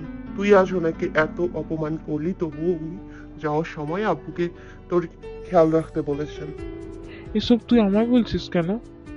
আমি তোকে এটাই বোঝানোর চেষ্টা করছি যে ফারহান ভাইয়া সত্যি তোকে ভালোবাসে। হ্যাঁ, মানছি উনি আমার সাথে অন্যায় করেছিলেন, কিন্তু সেখানে আমিও কিন্তু দায়ী ছিলাম। আমি ওনার উপর প্রতিশোধ নিতে বিয়ে করতে চেয়েছিলাম। তাছাড়া উনি যেভাবে অপমানিত হয়েছিলেন সেটাও তো ভাবতে হবে। প্লিজ, এবার তুই ব্যাপারটা নিয়ে একটু ভাব। কথাগুলো বলে ইভানা চলে যায়। তোহা ইভানার বলা কথাগুলো ভাবতে থাকে। এমন সময় হঠাৎ করে ফোন বেজে ওঠে। তোহা ফোন রিসিভ করতে ফারহান বলে ওঠে, আপনি এখন ঠিক আছেন তো তোহা? ফারহান, আপনি? আপনার খোঁজ নিতে ফোন করলাম। সাথে শেষবারের মতো একটা প্রশ্ন করব। কি প্রশ্ন? আপনি কি আমাকে বিয়ে করবেন তোহা? সময় নিয়ে উত্তর দিবেন। যদি আপনি না বলেন তাহলে আর কখনো আপনার সামনে যাব না। তোহা ভাবতে থাকে কি উত্তর দেবে। ইভানা নিজের বাপের বাড়ি থেকে শ্বশুর বাড়িতে ফিরে এলো। ফাহিমকে ছাড়া থাকা আর তার পক্ষে সম্ভব হচ্ছিল না, তাই চলে এলো। ফাহিম খুব খুশি হলো ইভানা ফিরে আসায়, তবে নিজের খুশি প্রকাশ না করে ইভানাকে বলল, এত তাড়াতাড়ি ফিরে এলে যে? আরো কিছুদিন থেকে আসতে পারতে। আপনাকে ছাড়া থাকার আর সম্ভব ছিল না, খুব মিস করছিলাম যে। ফাহিম স্মিত হাসে। ইভানা মুগ্ধ হয়ে সে হাসি দেখে। ফাহিম ইভানাকে বলে, তুমি পড়াশোনায় মন দাও। এতদিন তো পড়াশোনা একদম স্টপ ছিল, এখন আবার শুরু করতে হবে। ইভানা মাথা নাড়ালো। অতঃপর ফাহিম ও ইভানা দুজনে মিলে নিজেদের রুমে গেল। ফারহানের সাথে আজ একটি কফি শপে দেখা করতে এসেছে তুহা। সেদিন যখন ফারহান তাকে বিয়ের প্রশ্ন করে ছিল, তখন তুহার উত্তর ছিল, দেখুন, আমরা এখনো একে অপরকে সেভাবে চিনি না, তাই এত হুট করে কোনো সিদ্ধান্ত নিতে চাই না। বিয়ে তো সারা জীবনের ব্যাপার। তার থেকে বরং একটা কাজ করি, আপাতত কয়েকদিন আমরা একসাথে মিশি, একে অপরকে বোঝার চেষ্টা করি। তারপর যদি মনে হয় আমরা একে অপরের জন্য পারফেক্ট, তাহলে না হয় সিদ্ধান্ত নেব। তুহার প্রস্তাবটা পছন্দ হয় ফারহানের, তাই ফারহান মেনে নেয় তুহার সব কথা। তারপর আজকে কফি শপে দেখা করতে বলে। তুহা রাজি হয়ে যায়। বর্তমানে ফারহান ও তুহা সামনাসামনি বসে আছে, কেউই কোনো কথা বলছিল না।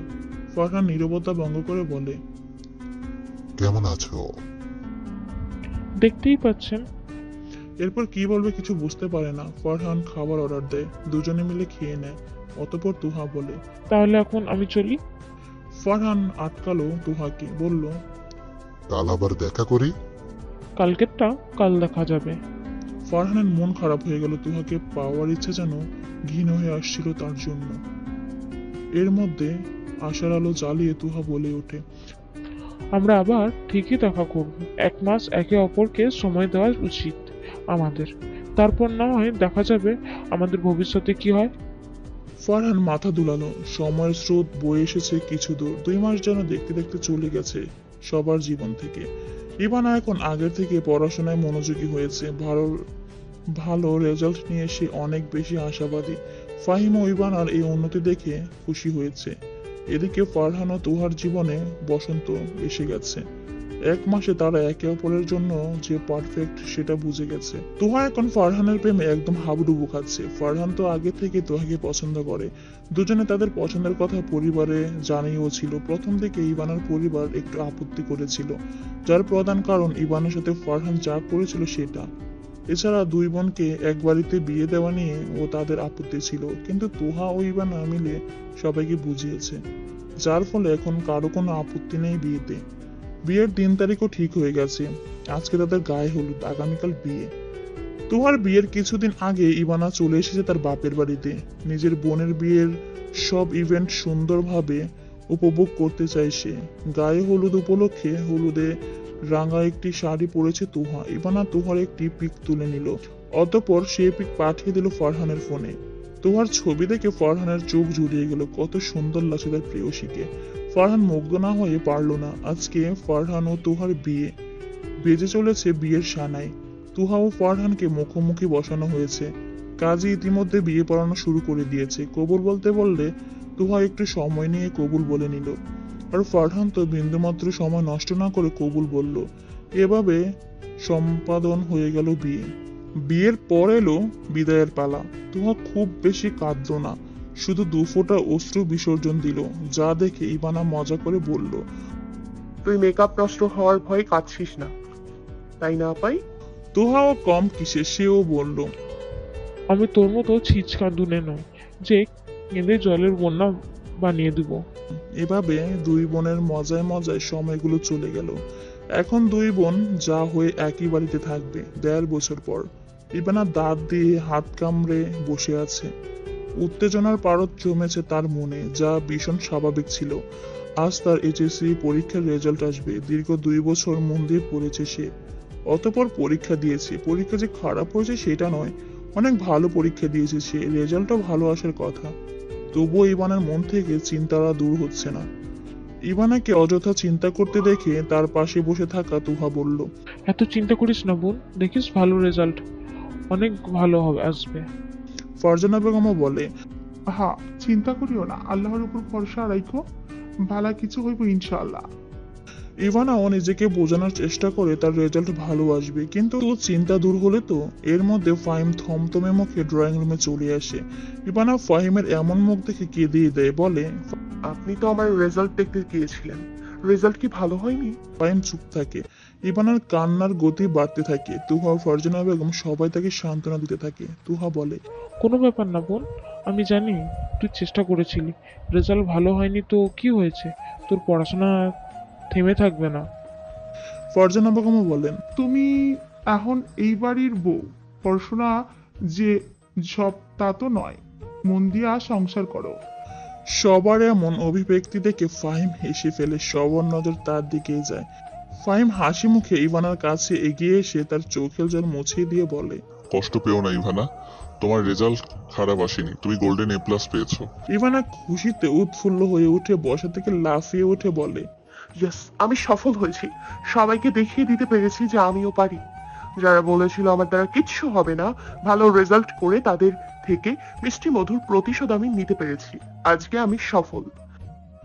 ইভানা মনে করে তার প্রতিটি রাত জাগা পরিশ্রমের কথা। অক্লান্ত পরিশ্রম করে আজ সে এই সফলতা অর্জন করতে পেরেছে। ইভানার এই সাফল্যে খুশি সবাই। তুহা ইভানাকে জড়িয়ে ধরে বলে, তুই পেরেছিস বোন, আমি খুব খুশি। আব্বু আম্মু এই কথা শুনলে কত খুশি হবে। তখন ইরশাদ খাতুন ও তারিকুল ইসলাম বাড়িতে চলে আসেন। মূলত ফাহিমই তাদেরকে ডেকে এনেছে।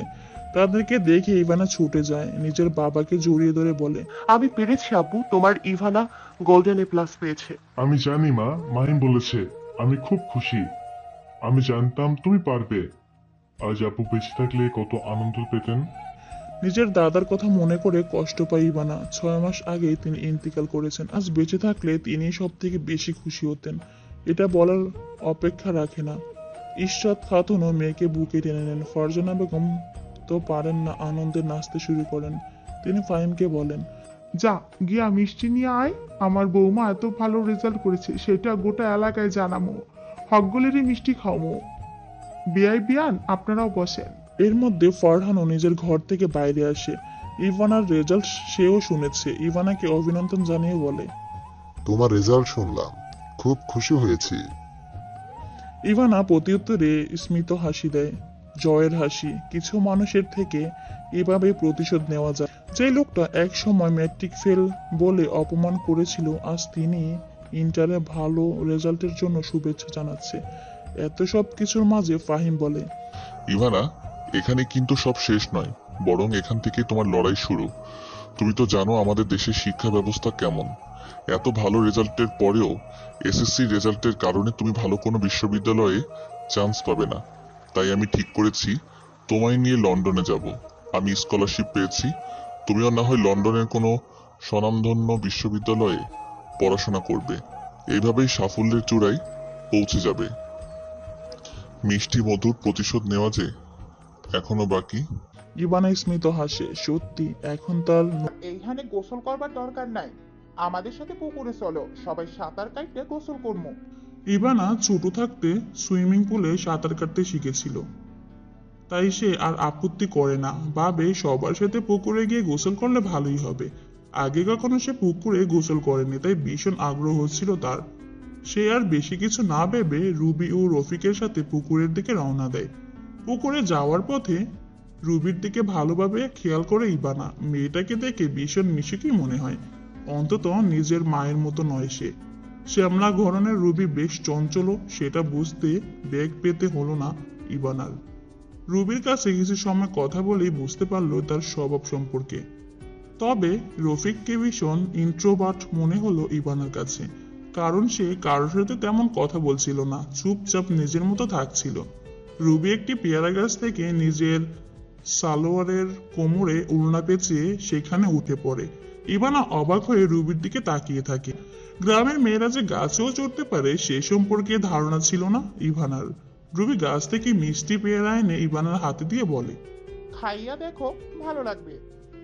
ইভানা পেয়ারায় একটি কামড় দিয়ে দেখে সত্যি অনেক ভালো লাগছে। কিছু সময়ের মধ্যেই তারা পুকুরের কাছাকাছি পৌঁছে যায়।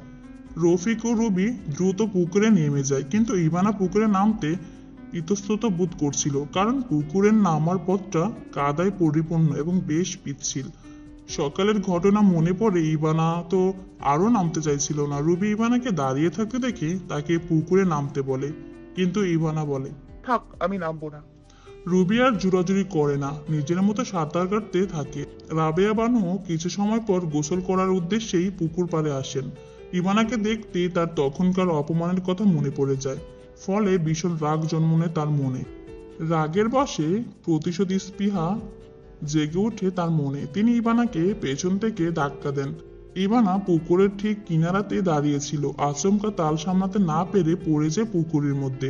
হঠাৎ করে পুকুরে পড়ে যাওয়ার তার চোখে মুখে পানি ঢুকে যায়, তবে পুকুরের কিনারায় পানি কম ছিল জন্য সে দ্রুতই নিজেকে সামলে নেন। এতটুকুতে যেন রাবেয়া বানু শান্তি পান না, তাই তিনি দ্রুত পুকুরে নেমে যান। ইভানা বুঝতে পারে কেউ তাকে ধাক্কা দিয়ে পুকুরে ফেলেছে, এবং সেটা যে রাবেয়া বানু সেটাও সে বুঝতে পেরেছে। ইভানার মধ্যেও এবার প্রতিশোধ স্পৃহা জন্ম নেয়। তাই ইভানা একটি অদ্ভুত কাজ করে বসে। রাবেয়া বানুর কাছাকাছি গিয়ে তার গলা ধরে বেশ কয়েকবার পুকুরে তাকে ডুবানি খাওয়ায়। রুবি ও রফিক এই অবস্থা দেখে দ্রুত সেখানে ছুটে আসে। তারা এসে ইভানার হাত থেকে রাবেয়া বানুকে উদ্ধার করে। রাবেয়া বানু খুব রেগে যান, চেঁচিয়ে বলতে থাকেন, তোমরা হক গলে বাড়িতে চলো, আজ এই একটা শেষ দেখে ছাড়বো আমি। ইভানাও বলে, আমিও আপনাকে দেখে নিব। আপনি ইচ্ছাকৃতভাবে আমাকে পুকুরে ধাক্কা দিয়েছেন, তার জন্য এটুকু আপনার প্রাপ্য ছিল। বাড়িতে ফিরে রাবেয়া বানু রহিম মিয়ার কাছে বিচার ঠুকে দেন ইভানার নামে। বলেন, এই মাইয়াটা আমারে পুকুরে ডুইবা মারতে চাইছিল, এর একটা বিচার করেন। ফারজানা বেগম পাশে ছিলেন। তিনি বলে ওঠেন, আমি ইভানারে ভালো করে চিনি, তুই নিশ্চয়ই আগে কিছু করছিস, না হলেও এমন করার মেয়ে না। ফাহিমও ততক্ষণে উপস্থিত হয় সেখানে। ফাহিমকে দেখা মাত্রই ইভানা তার কাছে ছুটে যায়, অতঃপর তাকে সব ঘটনা খুলে বলে। সব শুনে ফাহিম খুব রেগে যায়। রহিম মিয়া রাবিয়া বানুর গালে চড় মেরে বলেন, ওরা আম্মা গো কুটুম, আর তুমি কত বাজে ভোর করলা, ছি, লজ্জায় আমার মাথা কাটা যাইতেছে। ফাহিম বলল, আপনি যা করেছেন তার জন্য আমার স্ত্রীর কাছে এক্ষুনি ক্ষমা চান। রাবিয়া বানু ক্ষমা চাইতে চাননি, কিন্তু রহিম মিয়ার চাপে পড়ে ক্ষমা চান। এরপর ফাহিম ইভানার কাছে এসে তাকে বলল, কুকুর আমাদের কামড়ালেই তাদের কামড়ানো যায় না ইভানা, হাজার হোক উনি তোমার থেকে বড়। তোমার ওনার সাথে এমন করা উচিত হয়নি। আমাদের কাছে আগে এসেই বিচার দিলে পারতে, তাই তুমিও ক্ষমা চাও ওনার কাছে। ইভানা ফাহিমের কথার অর্থ বুঝতে পেরে ক্ষমা চেয়ে নেয়। ফারজানা বেগম তৎক্ষণাৎ শহরে ফিরে আসতে চান, কিন্তু রহিম মিয়ার অনুরোধে আর একটা দিন থেকে যাওয়ার সিদ্ধান্ত নেন। তিনি বারবার এত কাতরভাবে অনুরোধ করছিলেন যে ফেলতে পারেননি। রাতের বেলা গ্রামে স্বভাবতই লোডশেডিং হয়। ঘরের মধ্যে গরম লাগায় ইভানা ও ফাহিম বাইরে আসে হাওয়া খেতে। বাইরে আসার আগে ফারজানা বেগম ইভানাকে ভালো করে মাথায় ঘোমটা দিতে বলেন। ইভানা তাই করে। বাইরে এসে জোনাকি দেখে অনেক খুশি হয় ইভানা।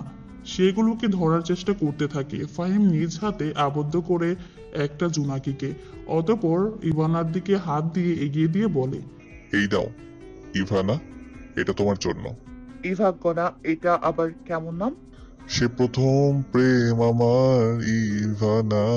বলে হালকা হাসে ফাহিম। ইভানাও হেসে দেয়। একটু দূরে দাঁড়িয়ে এসব দেখছিলেন রাবিয়া বানু।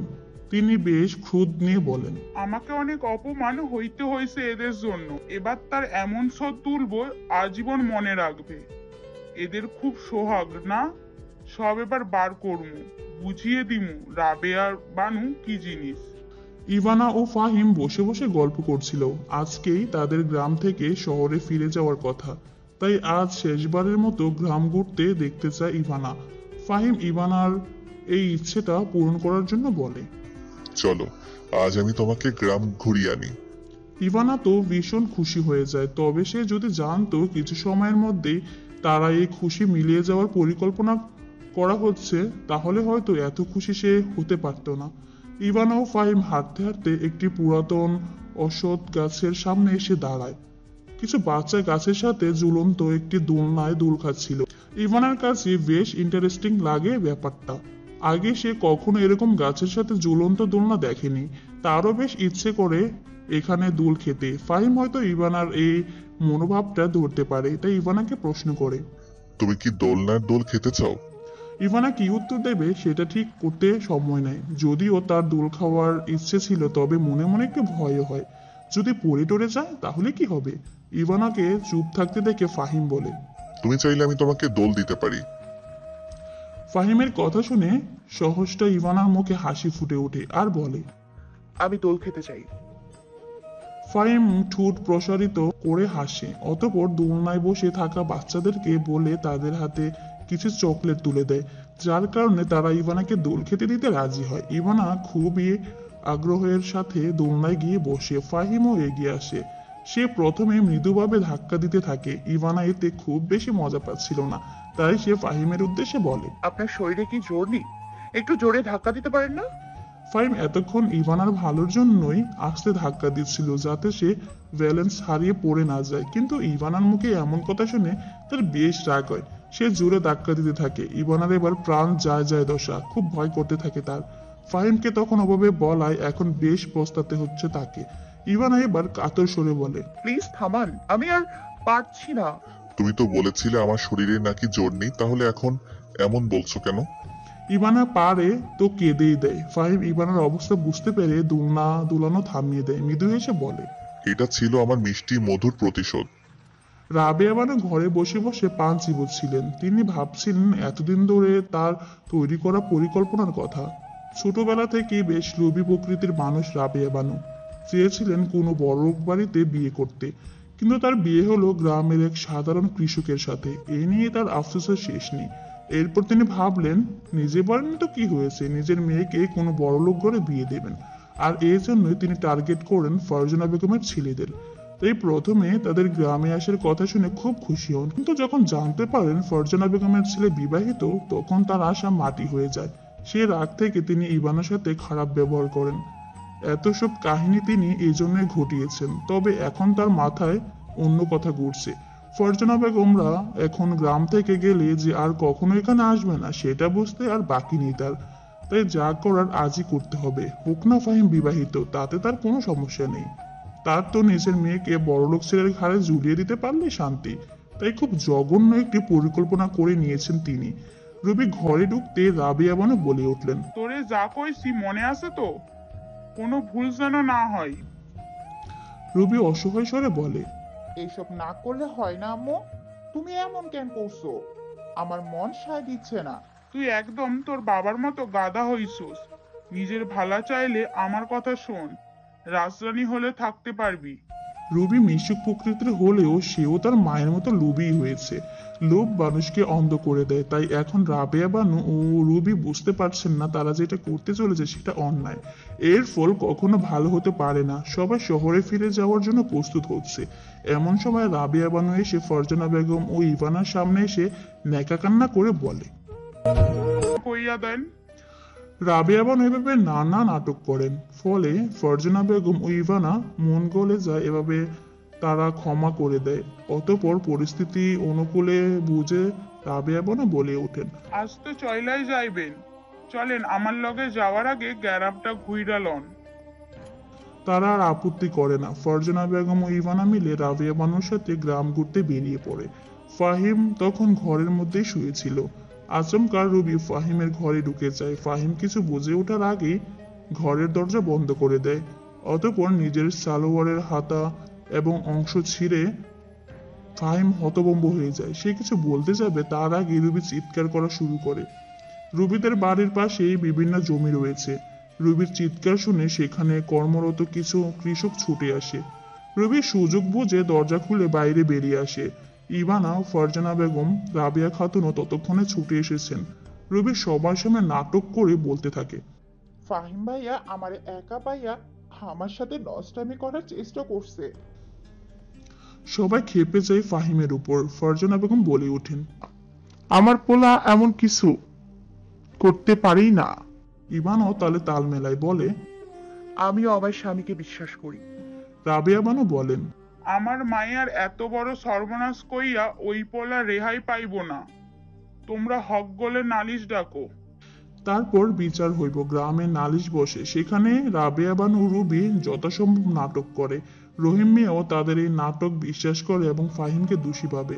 ফাহিম সালিশের মাঝেও নিজেকে নিরপরাধ দাবি করে, কিন্তু তখন সেসব কৃষক উপস্থিত ছিল। তাদের সাক্ষীর কারণে ফাহিমের কথার আর দাম থাকে না।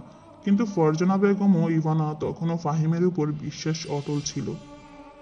সালিশে পুলিশ ডাকার কথা উঠলে রাবেয়া বানু বলে ওঠেন, আমার মাইয়া যা সর্বনাশ হয়নের তা তো হইয়াই গেছে।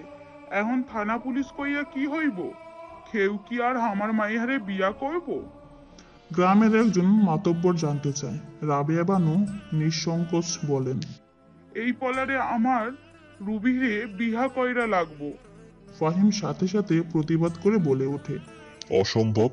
আমি বিবাহিত, আমি ইভানাকে ভালোবাসি, আর আমি জানি আমি নির্দোষ। তাই কাউকে ভয় করি না।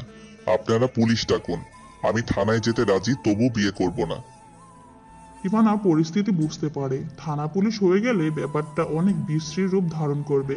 তাই ইভানা ফারহানের কানে কানে গিয়ে বলে, আপনি রুবিকে বিয়ে করতে রাজি হয়ে যান, আর বাকিটা আমার উপর ছেড়ে দিন। আমি কথা দিচ্ছি আপনাকে নির্দোষ প্রমাণ করব এবং এই বিয়েটাও হতে দিব না। ইভানা মন খারাপ করে চৌকিতে বসে আছে, কারণ এদিকে ফাহিমের সাথে রুবির বিয়ের আয়োজন চলছে। কোন মেয়ে পারে নিজের স্বামীর দ্বিতীয় বিয়ে এভাবে চেয়ে চেয়ে দেখতে? ইভানাও পারল না। খুব রাগ হতে লাগলো তার। রাবেয়া বানু অতি উৎসাহের সাথে বিয়ের সব কাজ করে চলেছেন। ইভানা একবার ওইদিকে দেখলো, তপ্তশ্বাস ফেলে। তার ইচ্ছে করছে রাবেয়া বানুকে জ্যান্ত চিবিয়ে খেতে। আজ রাক্ষসী বা নরখাদক হলে সে নিশ্চয়ই এই কাজটি করে ফেলত। শুধু মানুষ বলে নিজের এই মনের ইচ্ছাটা পূরণ করতে পারছে না। তদুপরি ইভানা মনে মনে বলল, খুব আনন্দ আপনার, তাই না? সব আমি বের করছি। খুব শখ আমার জামাইয়ের সাথে নিজের মেয়ের বিয়ে দেবে। আজ এমন ব্যবস্থা করব যে বিয়ে দেয়া তো দূরের কথা, বিয়ের নাম শুনলেও ভয় পাবেন। ইভানা নিজের ফোন বের করলো, অতঃপর কাঙ্ক্ষিত নম্বরটিতে মেসেজ করে বলল, সবকিছু রেডি তো? আমি যেভাবে বলেছিলাম সেভাবেই কিন্তু সব করতে হবে। ফিরতি মেসেজ আসে। কোনো চিন্তা করবেন না ম্যাম, আমরা অলরেডি গ্রামের উদ্দেশ্যে রওনা দিয়ে দিয়েছি। যথাসময়ে ওখানে পৌঁছে যাব, তারপর শুরু হবে টুইস্ট। মেসেজটি দেখে ইভানা আনমনে হাসে। এর মধ্যে সে খেয়াল করে না ফারজানা বেগম কখন তার পাশে এসে বসেছেন। ইভানাকে হাসতে দেখে তিনি ভাবলেন মেয়েটা হয়তো অধিক সুখে বোধ শক্তি হারিয়েছেন, তাই তিনি ইভানার মাথায় হাত বুলিয়ে বলেন, জানি না কি থেকে কি হইয়া গেল, আমার পোলাটারে ওরা এইভাবে ফাঁসাইয়া দিল। ফারহানকে আমি সব জানাইছি, ওর কিছু জরুরি কাজ শেষ কইরা আজ রাতের মধ্যেই চলে আইব। তুমি চিন্তা করো না, ফারহান নিশ্চয়ই কিছু ব্যবস্থা করবে। ইভানা তাকালো ফারজানা বেগমের দিকে, অতঃপর হালকা হেসে বলল, আপনার বড় ছেলেকে কিছু করতে হবে না, উনি এখানে পৌঁছানোর আগেই আমি সব ব্যবস্থা করে ফেলবো। ইভানার কথা শুনে ফারজানা বেগম বুঝতে পারলেন এই মেয়ে নিশ্চয়ই কোনো পরিকল্পনা করছেন, তাই হয়তো এরকম ভাবে কথা বলছে। ব্যাপারটা ভেবে তিনিও নিশ্চিত হলেন এই বিয়েটা যাতে কোনোভাবে না হয়, এটাই এখন তার একমাত্র চাওয়া। রাবেয়া বানু যেন কোনোভাবে জানতে পেরে গেলেন ফারজানা বেগমের বড় ছেলে ফারহান আজ রাতেই আসছে। তিনি এটা জানেন যে ফারহান একজন ম্যাজিস্ট্রেট, তাই তিনি এ বিষয়ে কোনো ঝুঁকি নিতে চান না।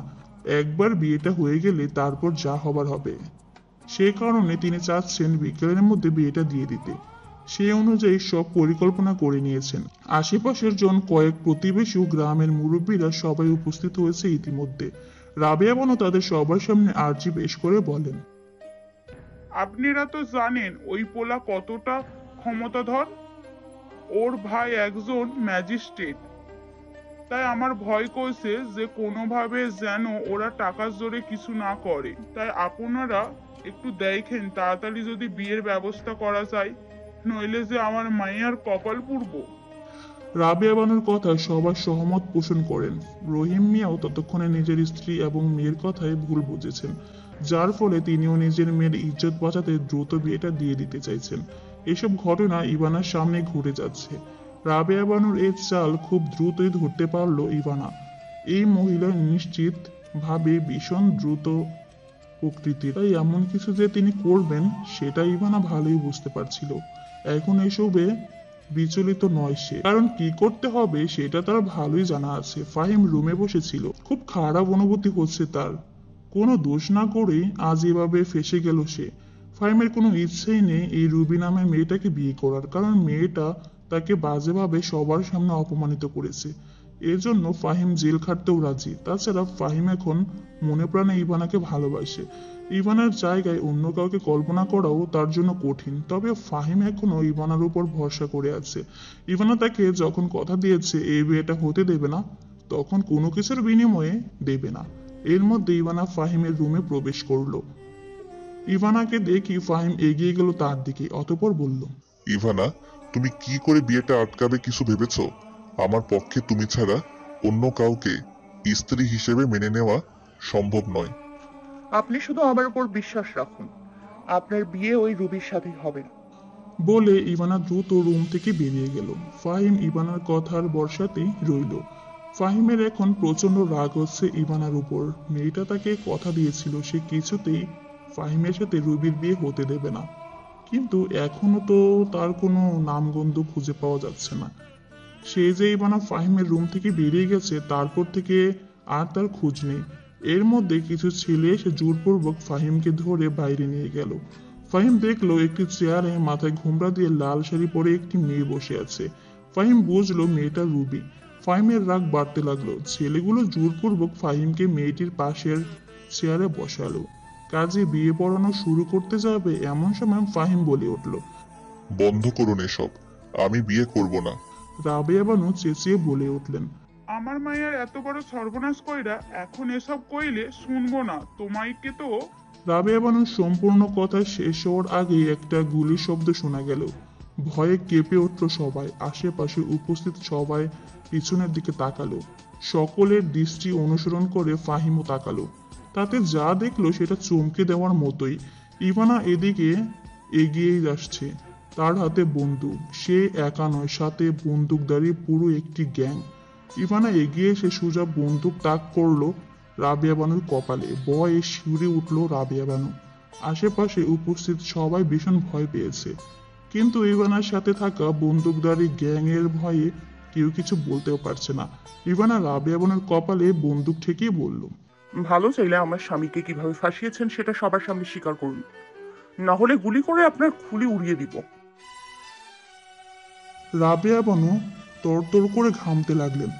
জীবন বাঁচানো ফরজ, যদি বেঁচেই না থাকেন তাহলে নিজের মেয়ের সাথে বড়লোক ছেলের বিয়ে দিয়ে কি লাভ। এটা উপলব্ধি করতে পেরে রাবেয়া বানু সবার সামনে নিজের সব দোষ স্বীকার করে নিল। বাহ, নকল বন্দুকের ভয় তাহলে আসল সত্য সামনে এলো। মানে? এখানে সব বন্দুক নকল, আর এনারা সবাই থিয়েটারের লোক। তাহলে শব্দটা কিসের আসছিল? সাউন্ড সিস্টেমের মধ্যে করিয়েছি। ইভানের এই বুদ্ধি দেখে ফাহিম মনে মনে খুব প্রশংসা করলো। রহিম মিয়া এগিয়ে এসে রাবেয়া বানুকে এলো পাথারি মারতে লাগলেন। অতঃপর রুবিকেও একইভাবে প্রহর করলেন। এসব দেখে ইভানা, ফাহিম, ফারজানা বেগম সবাই শান্তি পেল। গ্রামে আবার বিচার সভা করলো, যাতে সিদ্ধান্ত নেওয়া হলো রুবি ও রাবেয়া বানুকে মাথা নেড়া করে গোটা গ্রাম ঘোরানো হবে। এসবে ইভানা, ফাহিম কারো কোনো আগ্রহ নেই। রহিম মিয়া তাদের কাছে ক্ষমা চাইলেন। ফারজানা বেগম কিছু কথাও শুনিয়ে দেন। অতঃপর সবাই মিলে গ্রাম ত্যাগ করে শহরের দিকে রওনা দেয়। ফেলে রেখে যান কুসুমপুর গ্রামের কিছু বিশ্রী স্মৃতি। ফাহিম ও ইভানা একসাথে বসেছিল ঘরের মধ্যে। আজ ইভানা অনেক খুশি, কারণ গ্রাম থেকে ফিরেছে তারা। গ্রামে কাটানো কিছুদিন এখন শুধু দুঃস্বপ্নের মতো ভুলতে পারলেই হলো। ইভানা নিজের চিন্তায় ডুবেছিল। এমন সময় ফাহিম তার গালে চুমু দিয়ে তাকে অবাক করে দেয়। ইভানা পুরো হা হয়েছে। করো না। ইভানাও ছেড়ে দেওয়ার পাত্রী না। সে আচমকা ফাহিমের গালের কাছে নিজের উষ্ঠদয় নিয়ে গেল। ফাহিম উত্তেজনায় চোখ বন্ধ করে নেয়। ইভানা এটা দেখে বেশ অন্যরকম একটা হাসি দেয়। অতঃপর কামড়ে ধরে ফাহিমের গালে। ফাহিম ব্যথায় মৃদু আওয়াজ করে। ইভানা ফাহিমকে ছেড়ে দিয়ে বলে, আমার সাথে লাগতে আসলে এমনই হবে। আমি কোনো সাধারণ মেয়ে নই। এভাবেই আমি নিজের স্বামীকে নিয়ন্ত্রণ করব। ফাহিম অভিমানে গাল ফুলিয়ে নেয়। শুধুমাত্র তো নিজের স্ত্রীর গালে সামান্য একটা চুমুই খেয়েছিল, বিনিময়ে কিনা জুটলো কামড়। নিজের ভাগ্যের এই নিষ্ঠুরতা নিয়ে বড়ই আফসোস হচ্ছে তার। অগ্রতা মন খারাপ করে উঠে যেতে নেবে অমনি ইভানা ফাহিমের হাত ধরে তাকে আটকে দেয়। আপনি জানেন না অর্ধেক কাজ বাকি রেখে কোথাও যেতে নেই? যদি না জেনে থাকেন তাহলে প্লিজ এখানেই থাকুন। ফাহিম কি বলবে বুঝতে না পেরে চুপ থাকলো। ইভানা ফাহিমকে নিজের দিকে টেনে আনলো। ফাহিম এবার বুঝলো ইভানার উদ্দেশ্য, তাই সেও ইভানার তালে তাল মিলিয়ে ইভানার কটি দেশ ধরে তার মুখটা কাছে নিয়ে এলো। ইভানার কোমল ঠোঁট নিজের ঠোঁট দ্বারা দখল করে নিল। ফাহিমের সংস্পর্শে আসতে তীব্র পুরুষালী গন্ধে পাগল হয়ে যেতে লাগলো ইভানা। নিজেকে পুরোপুরি ফাহিমের কাছে সঁপে দিতে প্রস্তুত হয়ে গেল সে। এভাবেই পবিত্র সম্পর্কের জোয়ারে ভেসে যেতে লাগলো দুজন। মিলনের ঘন্টা বেশ ভালোভাবেই বাজতে লাগলো। দুটি প্রাণ, দুটি আত্মা মিলেমিশে একাকার হতে লাগলো। ফারহান আজও ঢাকা মেডিকেল কলেজের সামনে এসে দাঁড়িয়ে আছে। তার উদ্দেশ্য কাঙ্ক্ষিত নারীটির দেখা পাওয়া। তার জন্য অপেক্ষার প্রহরও গুনতে গিয়ে ক্ষণে ক্ষণে অস্থিরতা গ্রাস করছে ফারহানকে। ফারহান বারংবার সৃষ্টিকর্তার কাছে প্রার্থনা করছে যেন কাঙ্ক্ষিত মুখটির দেখা পায়। আর হলো তাই। কিছু সময়ের মধ্যে ফারহান দেখতে পেল সে কাঙ্ক্ষিত মুখশ্রী। কালো রঙের একটি সালোয়ারের উপর সাদা এফরন পরে এগিয়ে এসছে তোহা। তোহার এমন রূপ দেখে মুগ্ধ না হয়ে পারল না ফারহান। অবশ্য প্রতিক্ষণ এভাবেই মুগ্ধতায় এসে গ্রাস করে তাকে। ফারহান যেমন তোহাকে খেয়াল করেছে, তোহাও কিন্তু ঠিক তেমনি ভাবে খেয়াল করেছে ফারহানকে। বেশ রাগও হচ্ছে তোহার। এই ফারহান নামক ছেলেটাকে এমনিতেই তার আগে থেকে অপছন্দ। তার উপর এখন যেভাবে সময় নেই অসময় নেই যখন তখন তার সামনে এসে যাচ্ছে, তাতে রাগ বাড়ছে বই কমছে না। তোহা আজ 4-5 দিন থেকে খেয়াল করছে এই ফারহান তার পিছু নিয়েছে। প্রথম এড়িয়ে গেলেও এখন আর সেটা সম্ভব হচ্ছে না। সে কারণে তোহা এতদিন যা করার কল্পনাও করেনি তাই করলো। সরাসরি ফারহানের কাছে গেল এই বিষয়ে তার সাথে খোলাখুলি কথা বলার জন্য। ফারহান তোহাকে আসতে দেখে বুঝে গিয়েছিল তার মনোভাব, সে কারণে নিজের প্রস্তুতও করে রেখেছিল। তুহা একেবারে ফারহানের অনেক কাছাকাছি চলে আসে। তাদের মধ্যে বড়জোর 1 হাত সমান দূরত্ব। এমন অবস্থাতে তুহা ফারহানের সামনে আঙুল তুলে বলে, এক্সকিউজ মি, অনেকদিন থেকে আমি খেয়াল করছি আপনি আমার আশেপাশে এভাবে ঘুরছেন। প্রথম দিকে এড়িয়ে গেলেও এখন সেটা আর সম্ভব নয়, কারণ আমার নিজের নিরাপত্তা বলেও একটা ব্যাপার আছে। খুব ভালো হবে যদি আজকের পর আপনি আর আমার সামনে এসে না দাঁড়ান। ফারহান অবাক হয়ে বলে, আপনি ভুল ভাবছেন, আমি আপনার পিছু নিচ্ছি না। আমার এক বন্ধুকে দেখতেই এখানে এসেছিলাম। আচ্ছা, বন্ধুকে দেখতে এসেছিলেন? তো পরশুদিন আমি যে রেস্টুরেন্টে লাঞ্চ করছিলাম, আবার কাল দুপুরে পার্লারের, আর আজ সকালে আমার বান্ধবীর বাড়ির সামনে, এসব স্থানে আপনার কাজ ছিল?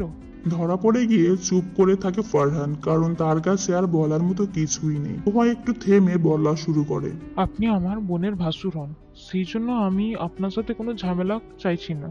তবে আপনি যদি এভাবেই আমাকে ফলো করতে থাকেন, তাহলে আমি আপনার এগেনস্টে লিগ্যাল অ্যাকশন নেব। এসআই ম্যাজিস্ট্রেট, আপনার রেপুটেশনের জন্য এটা কতটা ক্ষতিকর হবে সেটা আশা করি আন্দাজই করতে পারছেন।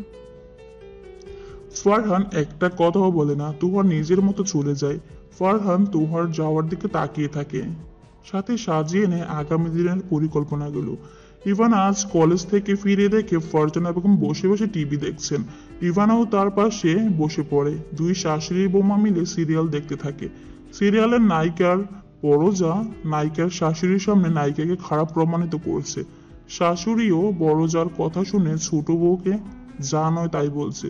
এইসব দেখে ইভানের মাথায় রাগ উঠে যায়। ফারজানা বেগম তো সরাসরি গালাগালি শুরু করে বলেন, শয়তান শাশুড়ি একখান, সবসময় খালি বড় বউয়ের কথায় নাচে। তোর মাথায় কি খিরু নাই?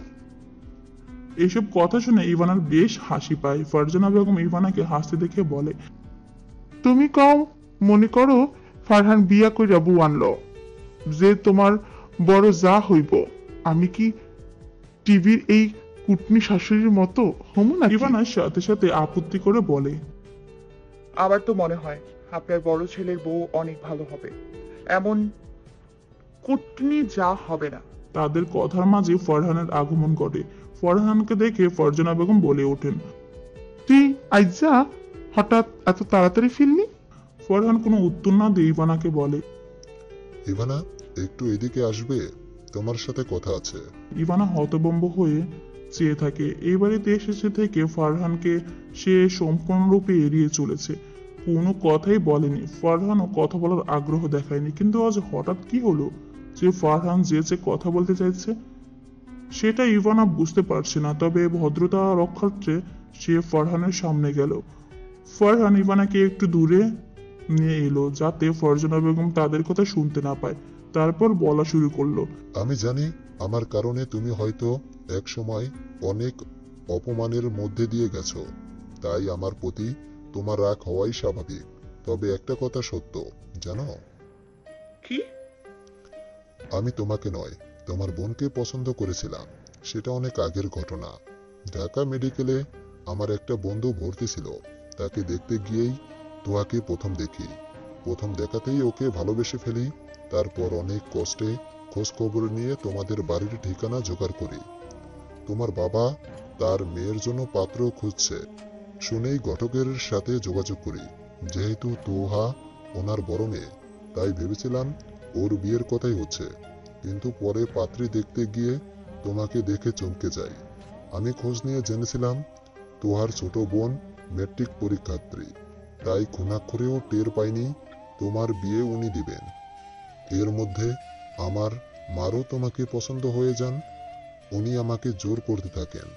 আমার মাকে অনেক সম্মান করায়, তার মুখের উপর কিছু বলতে পারিনি, তাই আমি বাধ্য হই বিয়েতে মত দিতে। কিন্তু মন থেকে তোয়াকে ভালোবাসায় এই বিয়েটা করতে আমি চাইছিলাম না। শুধু চাইছিলাম কোনো একটা কারণ বের করে যদি বিয়েটা বাতিল করা যায়, আর সুযোগ পেয়েও যাই। বিয়ে বাড়িতে সবাই তোমাকে আর আমাকে নিয়ে বাজে কথা বলে, তখন সেই সুযোগ কাজে লাগিয়ে আমি বিয়েটা ভেঙে দেই, এরপর চলে আসি। ইভানা সব কথাই রূপটের মতো নিশ্চুপ হয়ে শুনছিল। তার চোখের কার্নিশ বেয়ে দুফোঁটা জলও বের হয়। ইভানা কিছু সময় চুপ করে থাকে, নিজেকে যথেষ্ট সামলানোর চেষ্টা করে। এতদিন কিছুটা হলেও সে নিজেকে দোষী ভেবে এসেছে ফারহানের সাথে তার বিয়েটা ভাঙার জন্য, কিন্তু আজ সে আসল সত্যটা জানলো। কিছু সময় চুপ থেকে ফারহানকে বলল, আপনাকে ধন্যবাদ সব সত্য আমাকে বলার জন্য। তবে কি জানেন, এই কথাগুলো যদি আপনি অনেক আগে বলতেন তাহলে পরিস্থিতি অনেক সুন্দর থাকতো, অন্তত আজকের মতো এমন হতো না। আমি আজ কিছু বলার মতো পরিস্থিতিতে নেই।